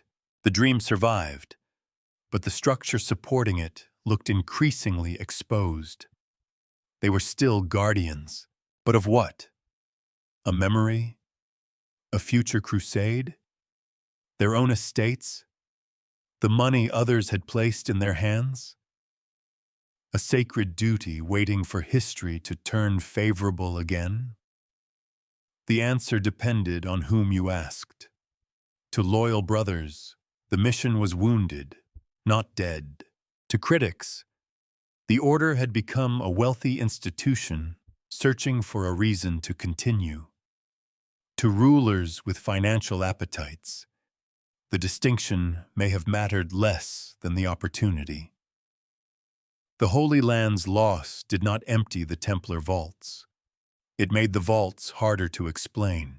And once wealth becomes difficult to explain, someone will eventually claim the right to open it. Philip IV of France did not need the Templars to be mysterious. He needed them to be vulnerable. That distinction matters, because the fall of the order is often told as if it began with a single dark secret, a hidden vault, or a king suddenly discovering something unspeakable behind chapel doors. The real picture is less theatrical, and in some ways more disturbing. It shows royal power learning how to turn suspicion into an instrument. Philip was not a marginal figure lashing out from weakness. He was one of the most forceful monarchs of his age, a king determined to strengthen the authority of the French crown. His reign pressed hard against older limits: noble privilege, church authority, financial independence, and any institution that seemed too large, too protected, or too useful to remain outside royal control. He was not the first king to want more power. He was simply very good at wanting it in practical ways. And he needed money. Royal government was becoming more ambitious, and ambition is expensive. War, administration, legal machinery, diplomacy, and the projection of royal authority all demanded resources. Philip's reign was marked by financial pressure, and he used severe measures at different times to meet it. He taxed. He manipulated currency. He clashed with the papacy. He moved against groups and institutions whose wealth could be exposed, pressured, or seized. This does not mean every action he took had one simple motive. Kings rarely act from a single appetite. But money was part of the atmosphere around his decisions, and with the Templars, that atmosphere becomes impossible to ignore. The order had wealth. Philip had debts and designs. Between those two facts, later legend built a tunnel and filled it with gold. We should be more careful. It is often said that Philip attacked the Templars because he owed them money and wanted their treasure. That may be partly true as a broad political temptation, but as a complete explanation, it is too neat. The evidence does not allow us to climb inside Philip's mind and count his motives like coins on a table. Debt mattered. Royal authority mattered. The failure of the crusading mission mattered. Suspicion around the order mattered. Papal politics mattered. The possibility of confiscated property mattered. What we can say with more confidence is that Philip found the Templars useful to destroy. That is colder than simple greed. A greedy man steals. A political king builds a case. Philip's conflict with the order came at a moment when their justification had weakened. The Holy Land was lost. Reform of the military orders was being discussed. Some proposed merging the Templars with the Hospitallers, or reshaping crusading institutions for a future campaign. The Templars were not friendless, but they were exposed. Their wealth remained in Western Europe, visible and administratively reachable. Their sacred missions still existed in language, but its most convincing battlefield had been removed. Philip understood the value of timing. He also understood the value of moral accusation. It would not be enough to say, "These men are rich, and I would prefer their property in royal hands." Even a powerful king needed a story that could survive public telling. A religious military order could not simply be robbed without consequence. It had to be discredited. It had to be transformed from guardian into threat, from holy brotherhood into hidden corruption. Its privileges had to be made to look not merely inconvenient, but dangerous. So the attack that would come against the Templars was not framed first as a financial seizure. It was framed as a matter of faith. That framing is crucial. Once a group is accused of heresy, ordinary protections begin to weaken. The question becomes not whether the king is covetous, but whether Christendom is in danger. Legal violence can dress itself in sacred clothing. Confiscation can appear as purification. Interrogation can be described as investigation. A treasury can be approached not as loot, but as evidence, penalty, or necessary control. This is where Philip's genius, if we want to call it that, becomes grim. He did not need to prove the Templars' financial usefulness. Everyone who mattered already knew they had been useful. He needed to prove that their usefulness concealed rot. And because the order's inner life was closed, because its initiation rites were not public theater, because its members obeyed a separate hierarchy, there was material for imagination to work on. What had once been disciplined privacy could be recast as secrecy. What had once been sacred brotherhood could be recast as conspiracy. What had once been autonomy could be recast as defiance. The charges that would later be brought against the Templars were shocking. Denial of Christ, improper rituals, blasphemy, obscene practices, and other accusations designed to horrify. Many of these claims are deeply disputed, and confessions obtained under coercive conditions cannot be treated as clean evidence. But before we reach the arrest chambers, we have to notice something about the architecture of accusation. The allegations were not only meant to describe wrongdoing, they were meant to make sympathy difficult. A wealthy order might be defended. A failed military order might be reformed. A corrupt financial institution might be audited, punished, or absorbed. But a heretical order? That could be annihilated. Philip's struggle with the Templars also unfolded in the shadow of his earlier confrontation with the papacy. He had already shown that he was willing to challenge spiritual authority when it interfered with royal power. By the time he moved against the Templars, the relationship between crown and church had been bruised by years of conflict and pressure. This mattered because the Templars were not simply a French institution. They were a church-protected order. To destroy them required more than a police action. It required forcing religious authority to respond, hesitate, investigate, and eventually bend. The French king did not own the Templars, but he could arrest the Templars in France. He could seize their persons and property within his reach. He could flood the papal world with accusations so grave that silence became difficult. He could create facts on the ground before the church had fully decided what those facts meant. That is often how power works. Not by waiting for permission, but by acting first and making others catch up. Still, we should resist turning Philip into a cartoon villain counting coins in a dark chamber. That image may be satisfying, but it is too small. Philip was operating in a world where kings were expanding administrative control, where the boundaries between sacred and secular authority were contested, where debt and warfare pressed heavily on governments, and where the old crusading institutions looked increasingly vulnerable to reform or capture. His hunger for treasure was real enough as a temptation, but his hunger for authority may have been even more important. The Templars represented wealth outside the crown, armed men outside the crown, legal privilege outside the crown, and moral prestige not granted by the crown.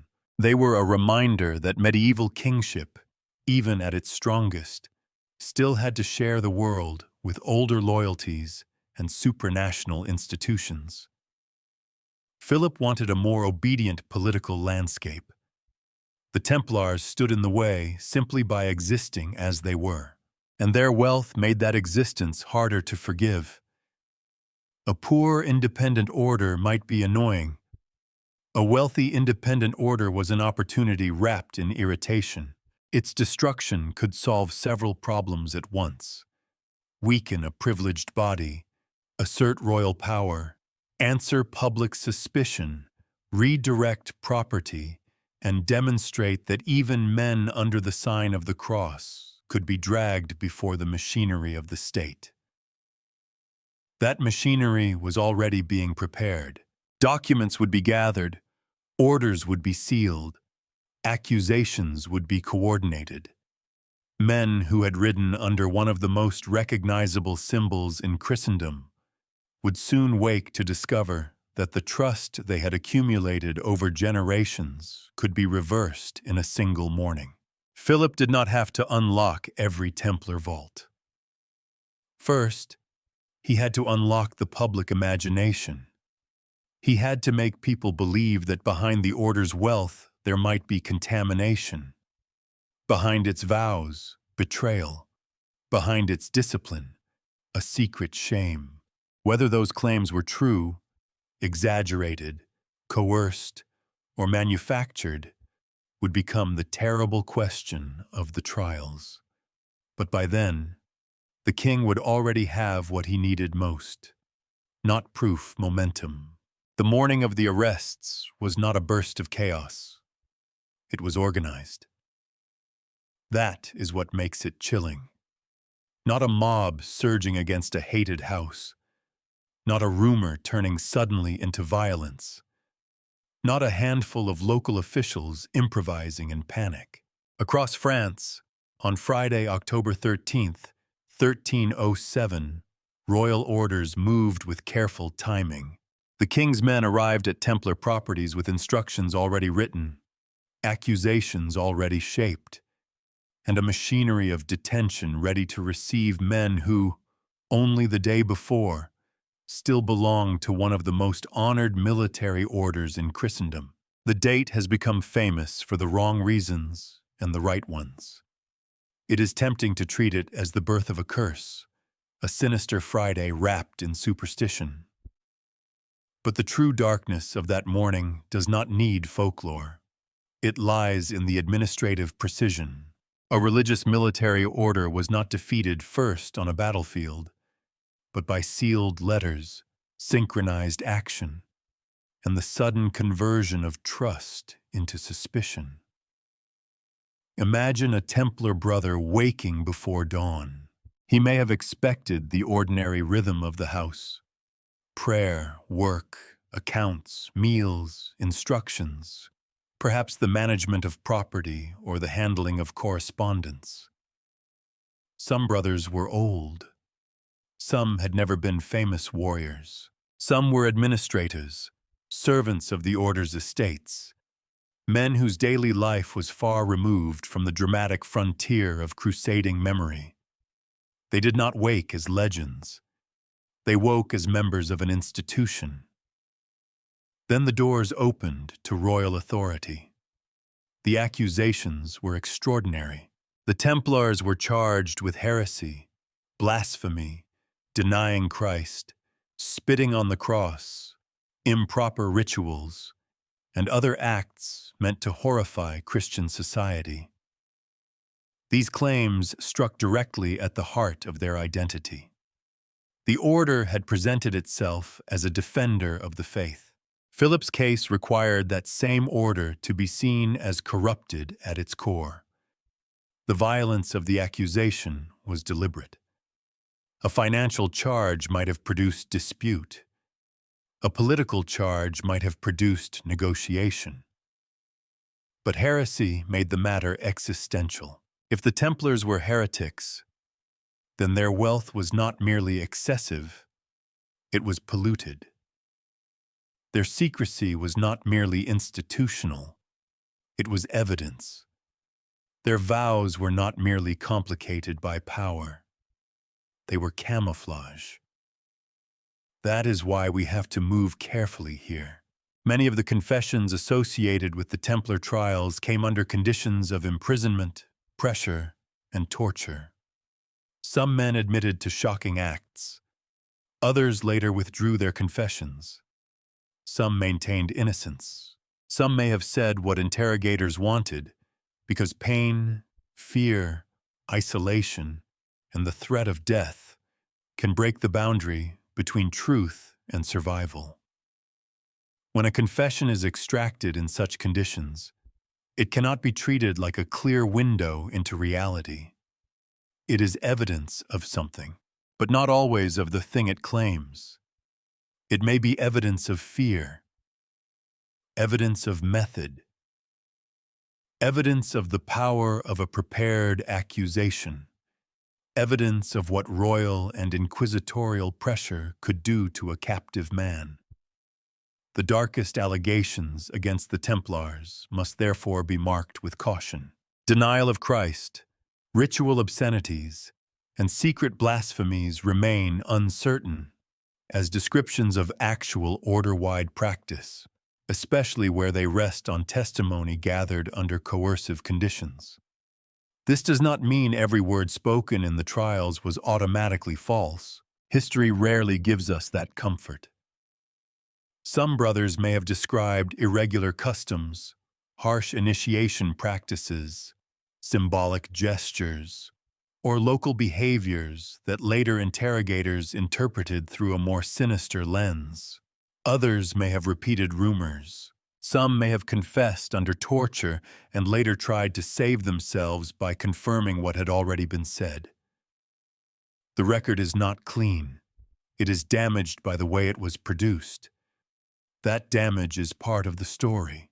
The arrests created a world in which the Templars could not defend themselves as they had lived. Their strength had been collective. Hierarchy, reputation, international connection, papal protection, shared identity. The arrests broke that collective body into isolated prisoners. A brother alone in a cell was not the temple. He was a frightened man facing officials who already knew the shape of the answer they hoped to hear. This is how institutions are sometimes destroyed, not only by proving them guilty, but by separating their members from the structures that allow them to speak with authority.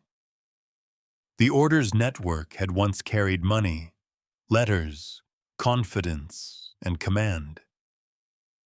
Now the king's network carried warrants, accusations, guards, and interrogation records. The Templars had built trust across distance. Philip built pressure across distance.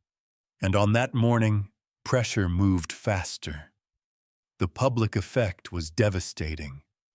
A rumor whispered against a wealthy order might remain a rumor. A coordinated royal arrest made the accusation visible. People who had once seen Templar houses as secure now saw them entered by officials. Men who had once guarded treasure now stood accused of spiritual betrayal. The spectacle itself became part of the proof in the public mind. Surely, some might think, no king would act so dramatically without cause. That assumption is dangerous. Power often depends on the belief that action implies justification. When soldiers arrive with seals and orders, many observers assume guilt must have preceded the arrest. But sometimes the arrest is designed to manufacture the atmosphere in which guilt becomes believable. Philip understood that atmosphere, or at least his government did. By striking suddenly and widely, the crown reduced the chance of organized resistance. The Templars could not easily hide records, coordinate testimony, appeal as a united body, or mobilize supporters before the scandal took shape. Their property could be seized. Their brothers could be questioned. Their name could be dragged from sacred honor into public horror before the papacy had fully taken control of the process. The order that had once specialized in custody now found itself in custody. There is a cruel symmetry in that. Men trusted to hold the valuables of others were stripped of control over their own houses. Men whose seals had authenticated financial promises now faced documents naming them enemies of the faith. Men whose reputation depended on discipline and sacred obedience were accused of secret disorder. The entire meaning of the order was inverted by royal command. And yet, even here, the story resists easy certainty. The Templars were not destroyed simply because one king disliked them. They were destroyed because accusation, finance, politics, religious anxiety, and legal procedure converged at the right moment for their enemies. Their wealth made them tempting. Their secrecy made them vulnerable. Their lost military purpose made them harder to defend. Their papal status made the case more complicated, but also more dramatic once the pressure began. The morning of arrests was the turning point because it transformed a problem into an emergency. Before that morning, one could debate whether the Templars should be reformed, merged, redirected, or criticized. After it, the question became whether Christendom had been deceived by its own holy warriors. That was a far more dangerous question, and it was exactly the kind of question Philip needed Europe to ask.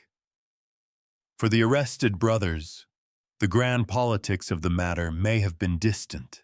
What mattered was immediate. The door, the guard, the accusation, the cell, the first interrogation, the realization that denial might not be enough. Some would confess. Some would retract. Some would burn. Many would disappear into the machinery of proceedings that turned human voices into records shaped by fear. This is where the legend of the Templars darkens into something more concrete than hidden treasure. A secret vault may or may not have existed. A secret fleet needs verification. A hidden archive needs verification. But the arrests happened. The pressure happened. The confessions under coercive conditions happened. And from that point forward, the order's greatest asset, trust, could no longer protect it. Trust is powerful only while people believe the institution deserves it. Philip's attack did not have to prove every charge beyond reasonable doubt in the modern sense.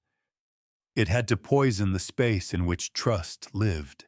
On October 13th, 1307, the Templars did not lose all their wealth in a single morning.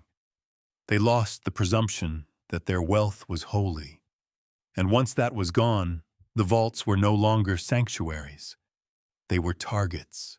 The trial of the Templars did not unfold like a clean search for truth. It unfolded like a struggle over who had the right to define truth. After the arrests in France, the accusation no longer belonged only to rumor or to royal suspicion, or even to the men who had been imprisoned and questioned. It entered the machinery of law and religion. That machinery was slow, formal, intimidating, and deeply vulnerable to pressure. It could record testimony, summon witnesses, organize inquiries, and speak in the language of procedure. But procedure does not always mean fairness. A process can be orderly and still be shaped by fear. The Templars now faced a terrible imbalance. On one side stood a king who had already acted. Philip's government had seized bodies and property within France, gathered confessions under pressure, and broadcast accusations severe enough to stain the order before it could answer. On the other side stood imprisoned brothers, scattered across jurisdictions, often isolated, many uncertain whether denial would save them or condemn them. Their order had once depended on collective discipline. The trials forced them into individual survival. That was not a minor detail. An institution speaks with strength when its members can gather, compare accounts, consult leaders, preserve records, and defend a shared identity. The Templars were denied much of that advantage. Their leaders were in custody. Their houses had been seized. Their reputation had been wounded in public before a final judgment. Their enemies did not need to defeat the order in open debate if they could first make it appear morally indefensible. The papacy stood in the middle of this storm. In theory, the Templars answered to the Church, not to the French king alone. In theory, a religious order of such standing could not simply be destroyed by royal accusation. But theory had to survive politics, and politics pressed hard. The Pope could not ignore charges of heresy. He also could not easily accept a king's sudden seizure of a church-protected order without surrendering authority. Every choice carried danger. This is one reason the trials feel so claustrophobic. The legal question was never only, what did the Templars do? It was also, who controls the answer? If the Pope defended them too strongly, he risked appearing soft on heresy or weak before scandal. If he yielded too quickly, he confirmed the king's power to break a major religious institution by force. If he investigated, the investigation itself kept the accusations alive. The longer the process continued, the more the Templars' name remained tied to spiritual horror. Public scandal has its own momentum. Once the charges spread, ordinary uncertainty began to work against the order. A person did not need to know whether a confession was coerced in order to feel disturbed by hearing that a confession existed. A lord did not need to examine every interrogation to wonder whether his donations had supported something corrupted. A cleric did not need to believe every allegation to decide that the order's reputation might never recover. Scandal can punish before judgment because it changes the emotional weather around the accused. And the Templars were being tried in weather Philip had helped create. Some brothers attempted to defend the order. Some insisted that the charges were false. Some retracted confessions. But retraction was dangerous.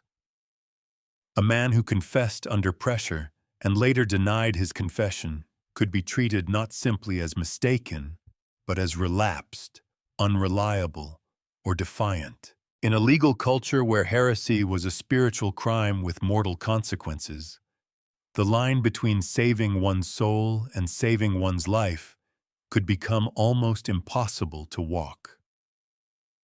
The human pressure is easy to lose beneath the documents. A confession on parchment can look firm. Ink has a way of pretending that the voice behind it was calm. But imagine the body before the ink. The prisoner who has heard what happened to others. The old knight who has outlived the battlefield only to face a chamber of questions. The brother who knows that admitting something may preserve him for another day, while denying it may invite pain. The man who later tries to withdraw what he said and discovers that the system prefers the first version. This is why the evidence must be handled carefully. The trials produced records, but the records were produced under conditions that often distorted testimony. Some accusations were repeated widely enough to seem patterned, but repetition can come from shared practice, or from shared interrogation scripts, or from prisoners learning what answer was expected. Some confessions included similar details. That may suggest a real ritual element in certain places, or it may reveal how questioning shaped memory and speech. The evidence is not useless. It is not simple either. The danger is to treat the trial records as if they were transparent. They are not. They are windows made of troubled glass. Through them we can see fear, pressure, belief, politics, rumor, and perhaps fragments of actual behavior. But we cannot look through them and calmly announce that every sensational charge reflects the hidden life of the order. The darkest allegations remain uncertain, especially when tied to coercive interrogation. What we can say with more confidence is that the trial process converted uncertainty into institutional ruin. That conversion took time. The Templars did not vanish the morning they were arrested. Their destruction had to be made official. Inquiries spread beyond France. Some regions treated the order differently. Not every kingdom reproduced Philip's methods with the same intensity. In some places, Templars were treated less brutally. In others, the accusations gained enough force to damage them beyond repair. This variation matters because it reminds us that the French case was not simply a neutral revelation of a universally recognized truth. It was a politically charged campaign that other authorities had to interpret. But the order's central problem remained. Its reputation had been shattered where the attack was strongest, and its ability to defend itself as a living institution had collapsed. A religious military order depends on honor in a way a tax office does not. It needs belief, it needs men to join, it needs donors to give, it needs rulers to cooperate, it needs the church to protect it. Once its name becomes inseparable from heresy proceedings, even an acquittal would not fully restore it. The stain itself became a kind of sentence. Philip's pressure ensured that the question was not merely whether individual Templars were guilty. The question became whether the order could continue to exist without poisoning the Church's credibility. That is a much more dangerous question for any institution. A man might be forgiven, a house might be corrected, but an order judged too compromised to survive could be dissolved even if every accusation had not been proven in the way a modern court would require. Here the law became a path toward disappearance. Investigations continued. Papal authority moved cautiously, then decisively. The order's defenders were weakened, silenced, or divided. The scandal became too large to contain inside ordinary discipline. The Templars had once benefited from being international. Now that same international status made the scandal international too. What had been a French royal assault became a crisis for Christendom. The final tragedy is that the Templars were destroyed in the language of purification. That is often how institutions are broken when their wealth is desired, but their moral standing is inconvenient. The attack is not presented as appetite. It is presented as necessity. The seizure of property becomes the handling of tainted goods. The imprisonment of men becomes protection of the faithful. The collapse of an order becomes the restoration of spiritual health. This does not prove that Philip invented every charge from nothing. It does show how useful the charges became. They allowed a king's political campaign to enter sacred language. They allowed financial interest to stand beside moral outrage without admitting how closely the two were touching. They allowed the destruction of a wealthy, privileged, autonomous order to appear not as a victory of royal power, but as the grim duty of Christian authority. And in the end, the Templars could not overcome that alignment. They had survived battles, sieges, distance, debt, and the loss of the Holy Land. They had built a network strong enough to move money and trust across borders, but they could not survive the combined force of a determined monarch, coerced testimony, religious scandal, and legal process once that process ceased to be a shield and became a blade. Their silence after the trials is not the silence of mystery alone. It is the silence of men whose voices were trapped inside records written by their enemies, by officials, by frightened clerks, by institutions trying to decide what version of events would be allowed to remain. Some protested, some confessed, some recanted, some disappeared from the story, except as names in proceedings that had already decided the shape of their downfall. The order did not collapse because one accusation was proven beyond all doubt. It collapsed because doubt itself was organized against it, and once fear became procedure, the Templars were no longer facing merely a trial. They were facing a world that had begun to imagine itself safer without them. No question survives around the Templars more stubbornly than this one. Where did the money go? It is the question that waits beneath almost every version of the legend. Not because it is the most historically precise question, but because it is the most tempting. A wealthy order is arrested. Its leaders are humiliated. Its houses are seized. Its name is ruined. And then, somewhere between the prison cell and the confiscation order, the imagination begins to work.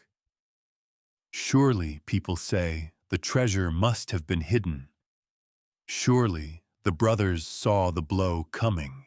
Surely, wagons left in the night, or ships slipped out from a secret harbor, or iron chests were buried under some chapel floor, waiting for the right hands to recover them centuries later.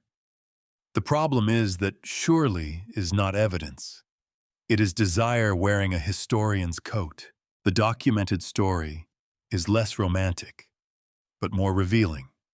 After the suppression of the order, much of the Templar property did not simply vanish into a single hidden vault. Estates, buildings, rights, and movable goods were identified, disputed, reassigned, absorbed, or transferred through legal and political processes. In principle, many former Templar properties were directed toward the Hospitallers, another major military order. In practice, the process varied by region, and rulers did not always hurry to surrender control over valuable assets once they had touched them. This is important because the treasure question often imagines wealth as a pile. Gold, silver, jewels, chests, coins stacked in darkness. But much of Templar wealth was not treasure in that simple sense. It was land, rents, mills, vineyards, livestock, urban property, rights to income, debts owed, equipment, stored grain, buildings, local privileges, documents proving ownership or obligation.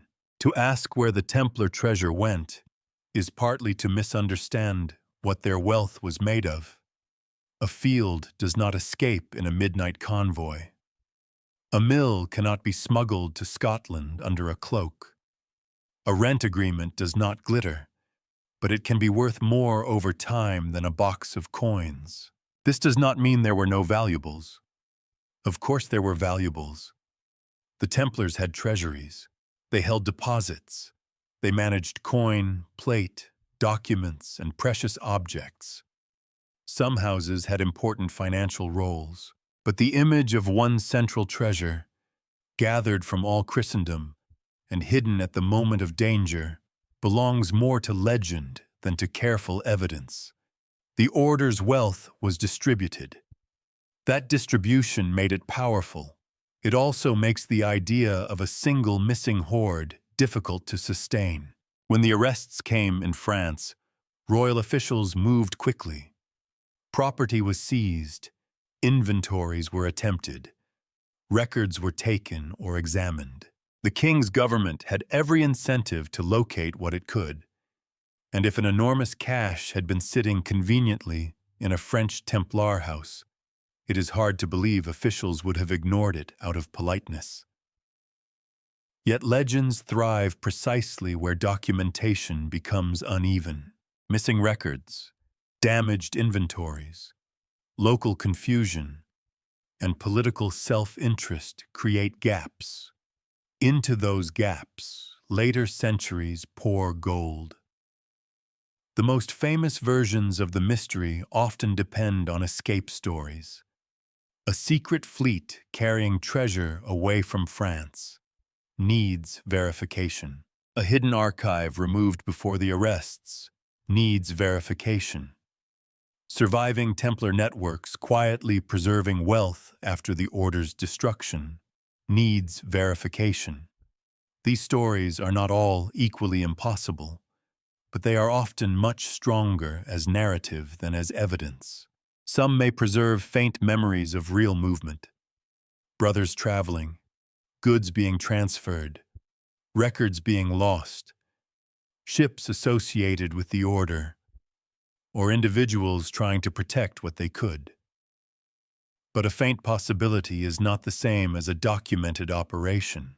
The legend has grown larger than the surviving proof, and yet, we should not dismiss the treasure mystery too quickly. Not because secret gold is likely waiting behind every cracked wall, but because the question reveals something true about the Templars. Their wealth was never fully visible to outsiders. Their accounts, deposits, obligations, and internal procedures were not open books for public curiosity.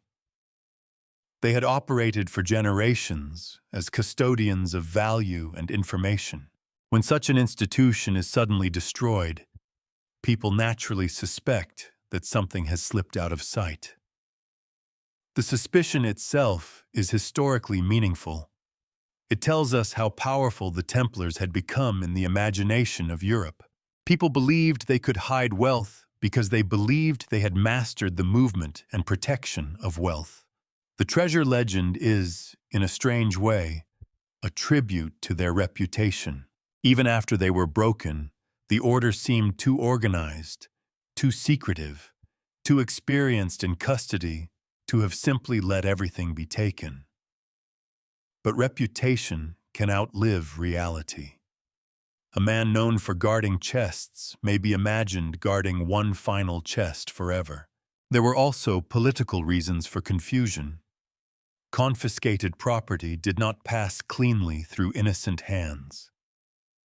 Kings, local lords, administrators, church officials, and rival institutions all had interests. Some assets may have been consumed by the costs of imprisonment and administration. Some may have been retained temporarily or permanently by rulers.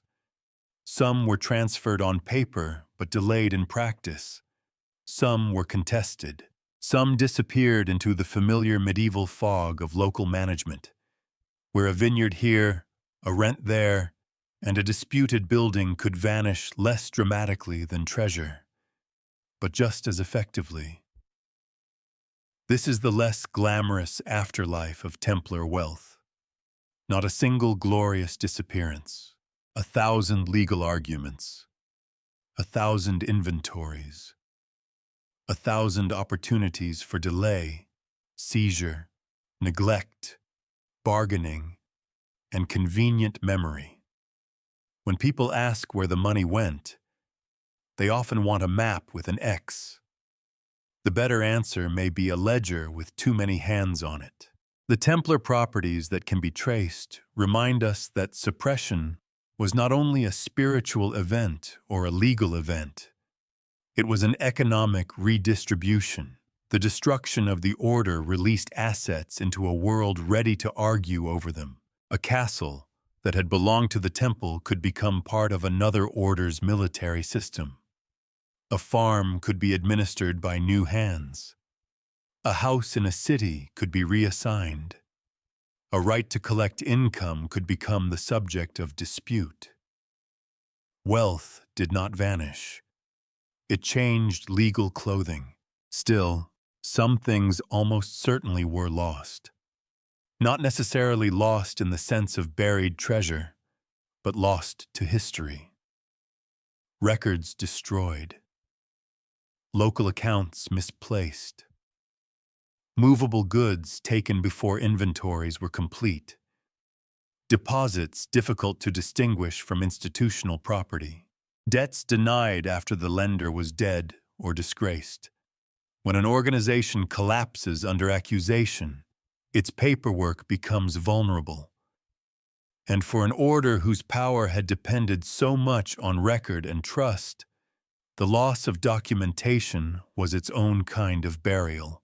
This is where the idea of a lost archive becomes fascinating. Even if specific claims remain, needs verification. An archive would not need to contain mystical secrets to be valuable. It might contain account books, correspondence, lists of deposits, property claims, debts, names, agreements, and evidence of relationships with powerful people. In other words, it might contain the ordinary paperwork of extraordinary trust.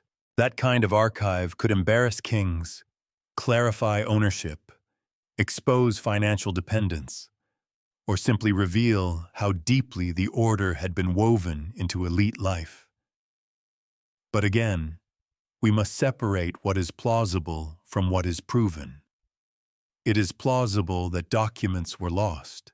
It is plausible that some records were destroyed, hidden, seized, or quietly absorbed into other archives.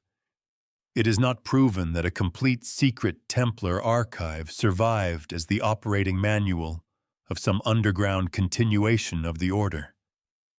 That is the line the story keeps trying to cross. Good history has to hold it back. Because the real mystery is not only whether treasure disappeared, it is why people need it to have disappeared. A hidden treasure makes the destruction of the Templars feel unfinished. It suggests that Philip did not win completely, that the order kept one last secret beyond the reach of the king, that somewhere the vault remained closed to the men who broke the brothers. It turns defeat into suspense. It gives a ruined institution a secret victory. That emotional satisfaction is powerful. It may also be why the legend survived so well.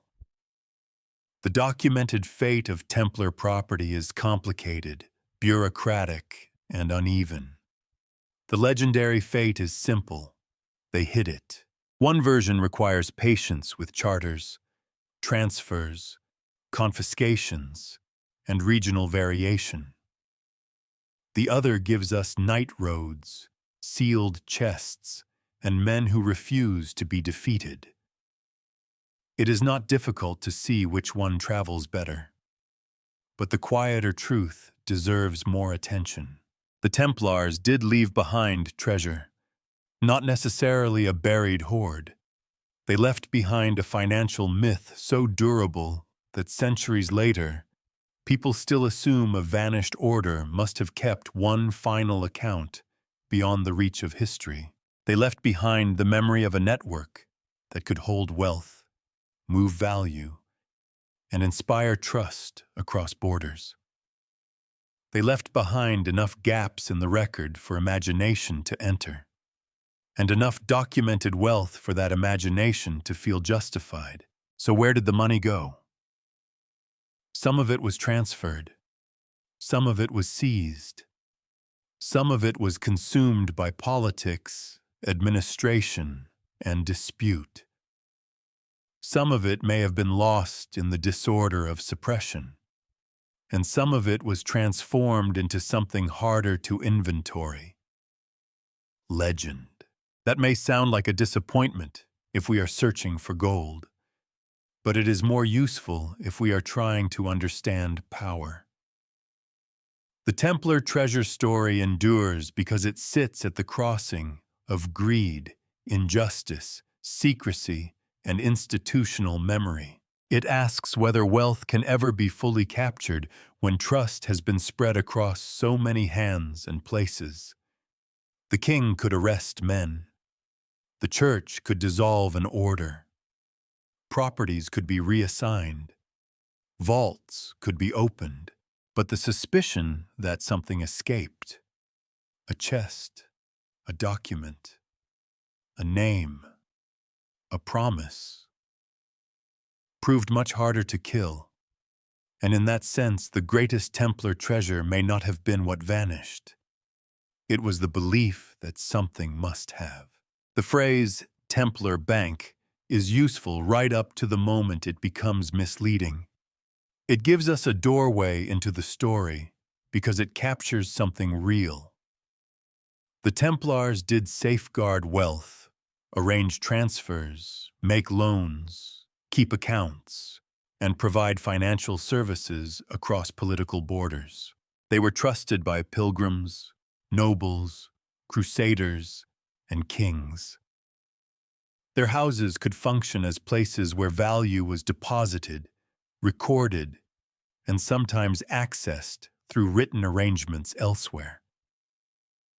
In a world of dangerous roads and unreliable movement, that was not a small achievement.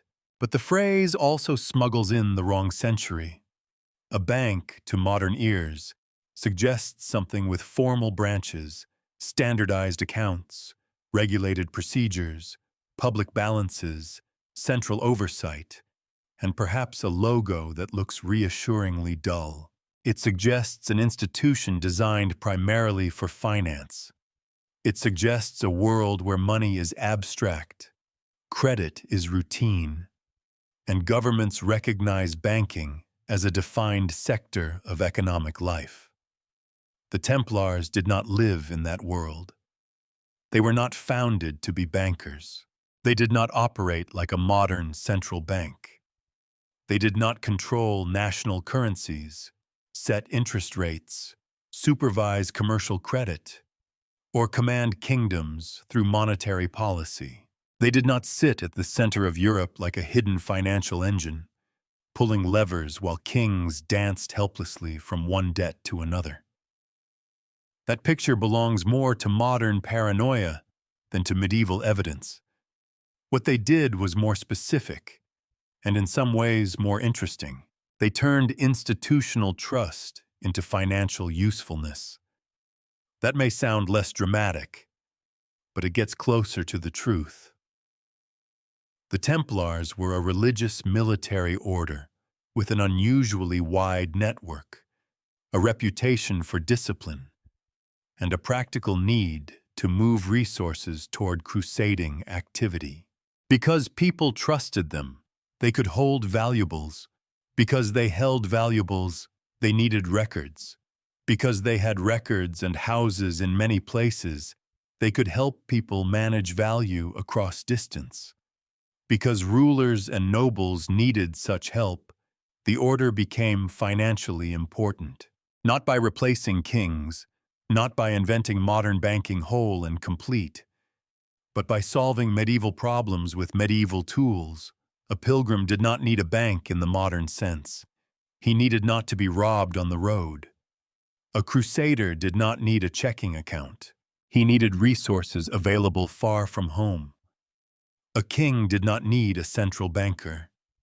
He needed custody, credit, payment services, or a trusted intermediary when his own treasury could not easily reach where his ambition had already gone. The Templars were useful because they stood in the gap between physical wealth and dangerous distance. Their financial system was built out of things we might now consider old-fashioned: sealed letters, personal identification, sworn obligations, clerical memory, chests, inventories, witnesses, and the authority of a respected order. Yet those tools allowed something surprisingly sophisticated. They helped separate ownership from possession. They allowed wealth to be represented by record and promise. They made it possible, at least in certain cases, for a person to travel with less treasure on his body because value had been converted into institutional confidence. That is the real bridge to later finance. Modern banking depends heavily on belief. We trust that numbers in an account mean something. We trust that a payment can move without a chest of coins being carried through the street. We trust records, systems, laws, and institutions. The medieval world did not have our systems, but it knew the same underlying problem. How can value be protected when the person who owns it cannot safely hold it, carry it, or personally defend it? The Templars offered one answer. Their answer was not universal. It was not available equally to everyone.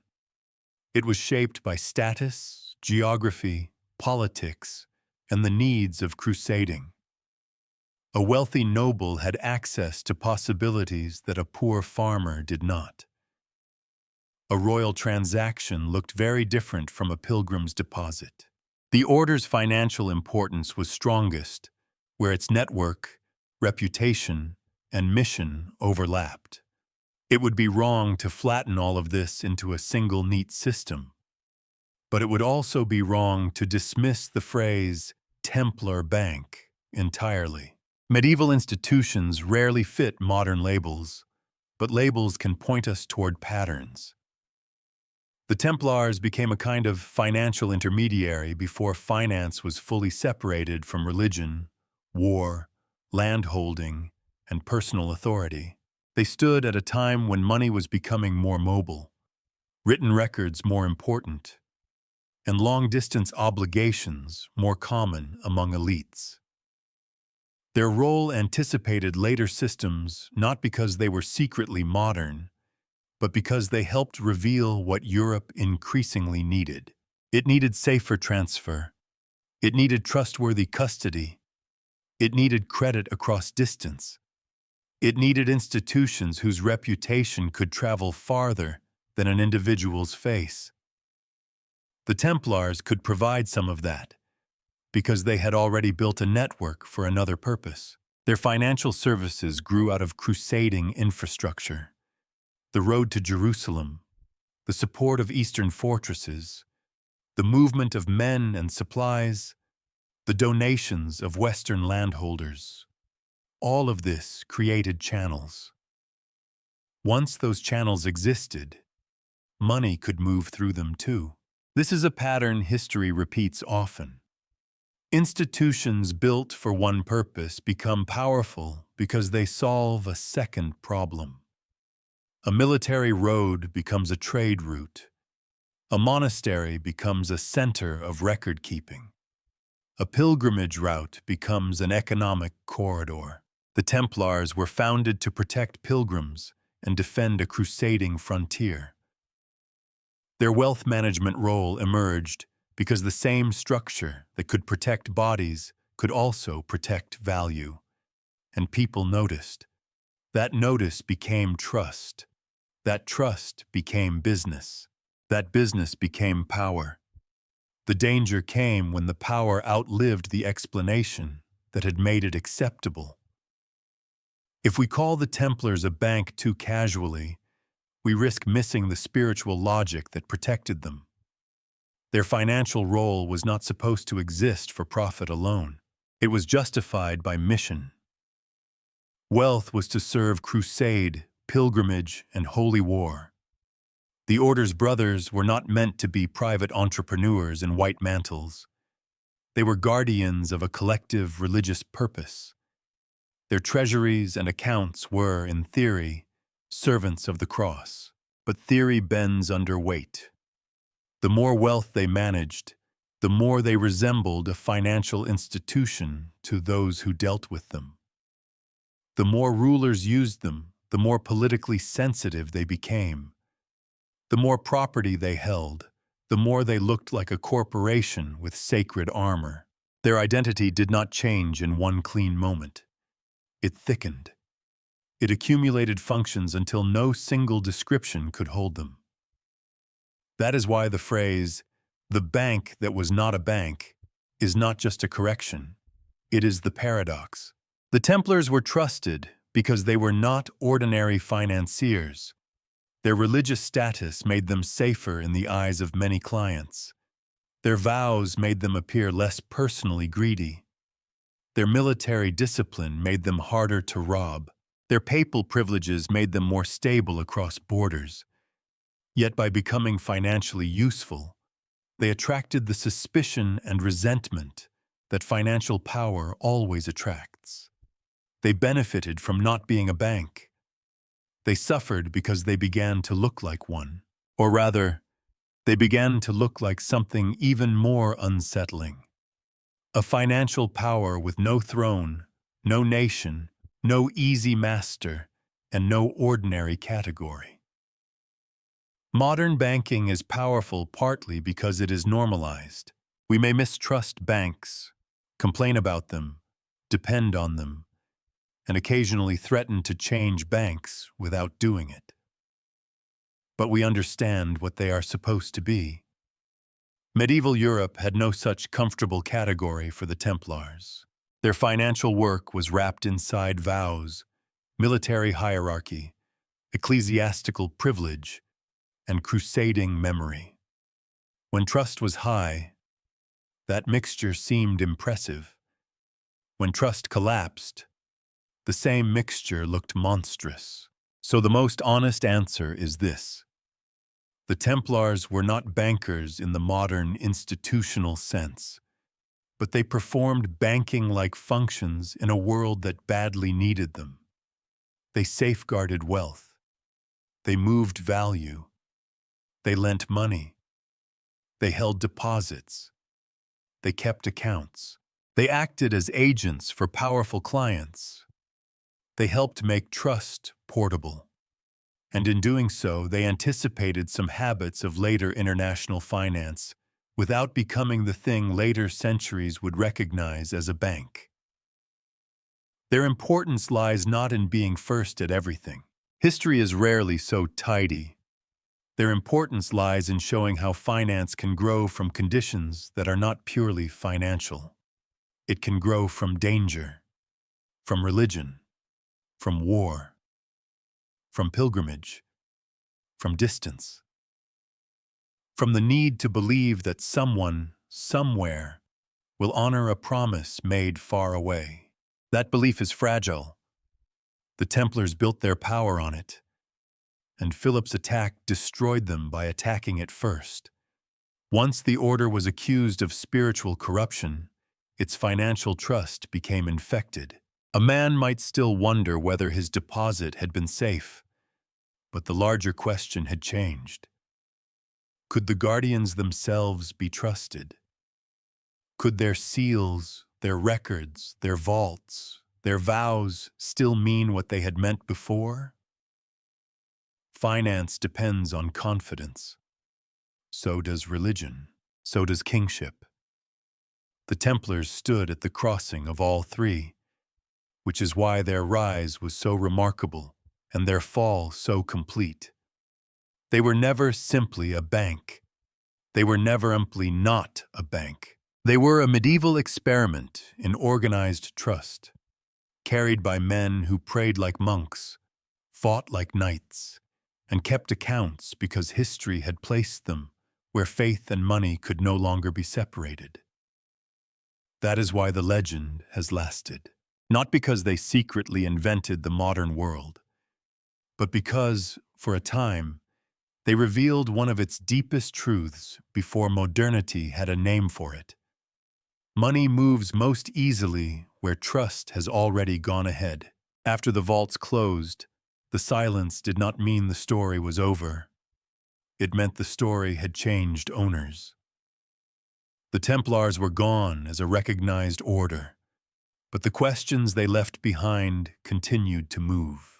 They passed from court records into rumor, from rumor into chronicle, from chronicle into folklore, and eventually into the modern imagination, where the Templars became almost anything people needed them to be. Martyrs, bankers, heretics, victims, conspirators, guardians of treasure, founders of secret traditions, or symbols of a lost medieval power that had known too much and fallen too suddenly. That afterlife is not an accident. The Templars survived in legend because their real history already contained the ingredients of legend. They had secrecy, but not the kind later stories often imagine. They had wealth, but not always in the form of glittering treasure. They had power, but not a throne. They had sacred status, but they worked in war, property, credit, diplomacy, and administration.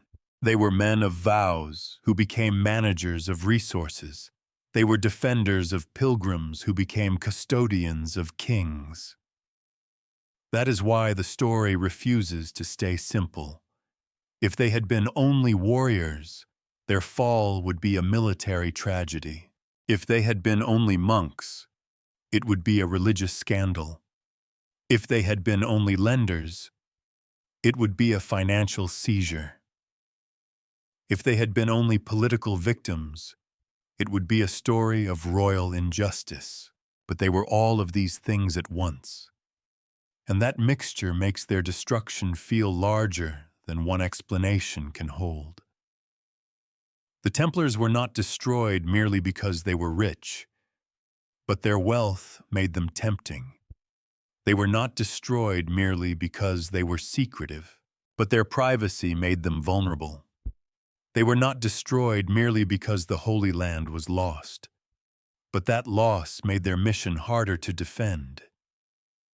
They were not destroyed merely because Philip IV wanted power, but his hunger for authority gave the accusation its teeth. This is the difficult honesty at the center of the story. The fall of the Templars was not a single key mystery.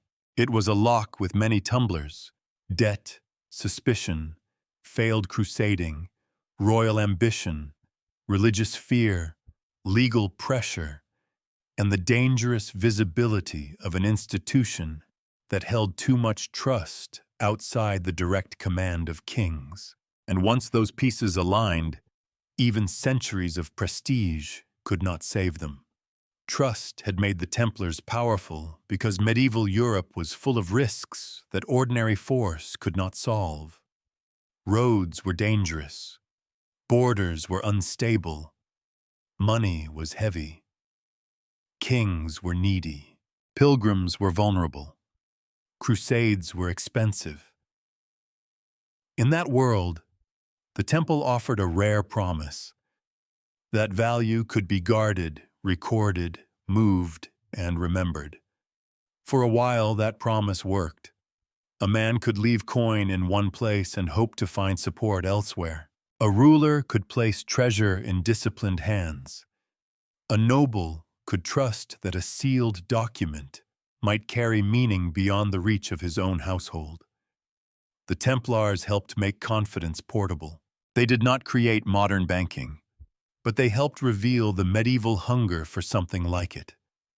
A structure that could stand between wealth and danger. Yet trust is never only practical, it is moral. People did not trust the Templars simply because they had strong doors.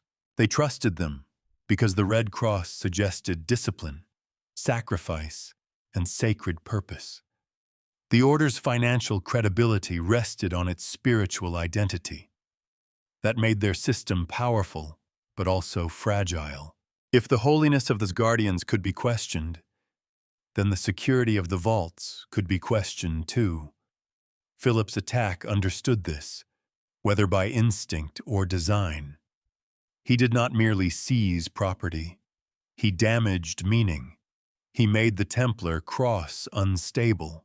He forced Europe to ask whether the men who had guarded pilgrims and treasure had also guarded a corruption hidden from view.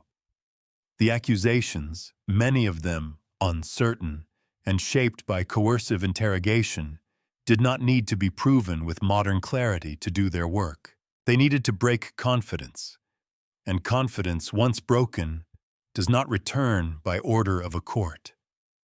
The order was suppressed. Its properties were redistributed, contested, absorbed, or lost in the machinery of politics. Its brothers met different fates, from imprisonment to release to execution. Its leaders passed into memory under the weight of scandal and martyrdom. The institution that had once connected farms in the West to fortresses in the East royal treasuries to religious vows, pilgrims' anxieties to written promises, had been dismantled. But the world that created it did not vanish. Kings still needed money. Travelers still needed safety. States still wanted control over institutions that moved wealth. Religious authority still struggled with political force, and financial trust still remained one of the most delicate powers human beings could build. That is the deeper legacy of the Templars. Not a secret map, not a guaranteed hidden hoard, not an unbroken underground order controlling history from behind a curtain. Those claims remain, needs verification, and most grow stronger in fiction than in evidence. Their true legacy is more sober and perhaps more unsettling. They showed how easily faith, war, money, and secrecy can become inseparable. They showed that an institution can become trusted precisely because it seems above ordinary greed, and feared precisely because so much trust has been placed in its hands. They showed that wealth does not need a crown to become political. They showed that a network can be more powerful than a fortress, because a fortress holds ground, but a network holds relationships. And they showed that when an institution stands between kings and treasure, it must survive not only its enemies, but also the changing story people tell about why it deserves to exist. For generations, the Templars answered that question with the Holy Land. When that answer weakened, the vaults became louder than the vows. The Red Cross remained visible, but its meaning had become contested. Was it sacrifice or privilege, service or concealment, discipline or danger? The order had once lived by the force of a shared belief. It died when belief was turned against it. This is why the legend still breathes. Because somewhere in the Templar story, we recognize a pattern that has never fully left us. We still build institutions around trust. We still give them our money, our records, our secrets, our identities, our futures.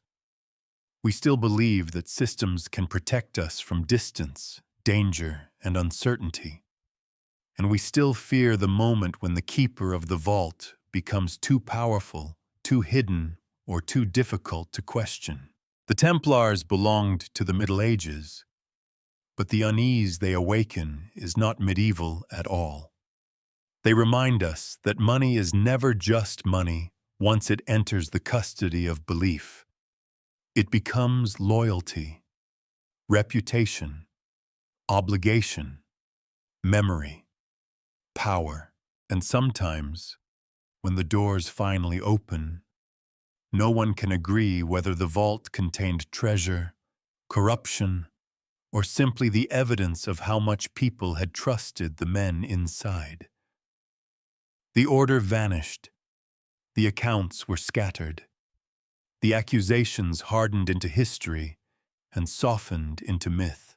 And beneath all of it remains the paradox that made the Templars unforgettable. Poor knights who became rich in trust. Holy men who handled worldly wealth. Guardians whose success made them dangerous. And a brotherhood destroyed not only by what it possessed, but by what others believed it might be hiding. The vaults closed, but the question they left behind never did.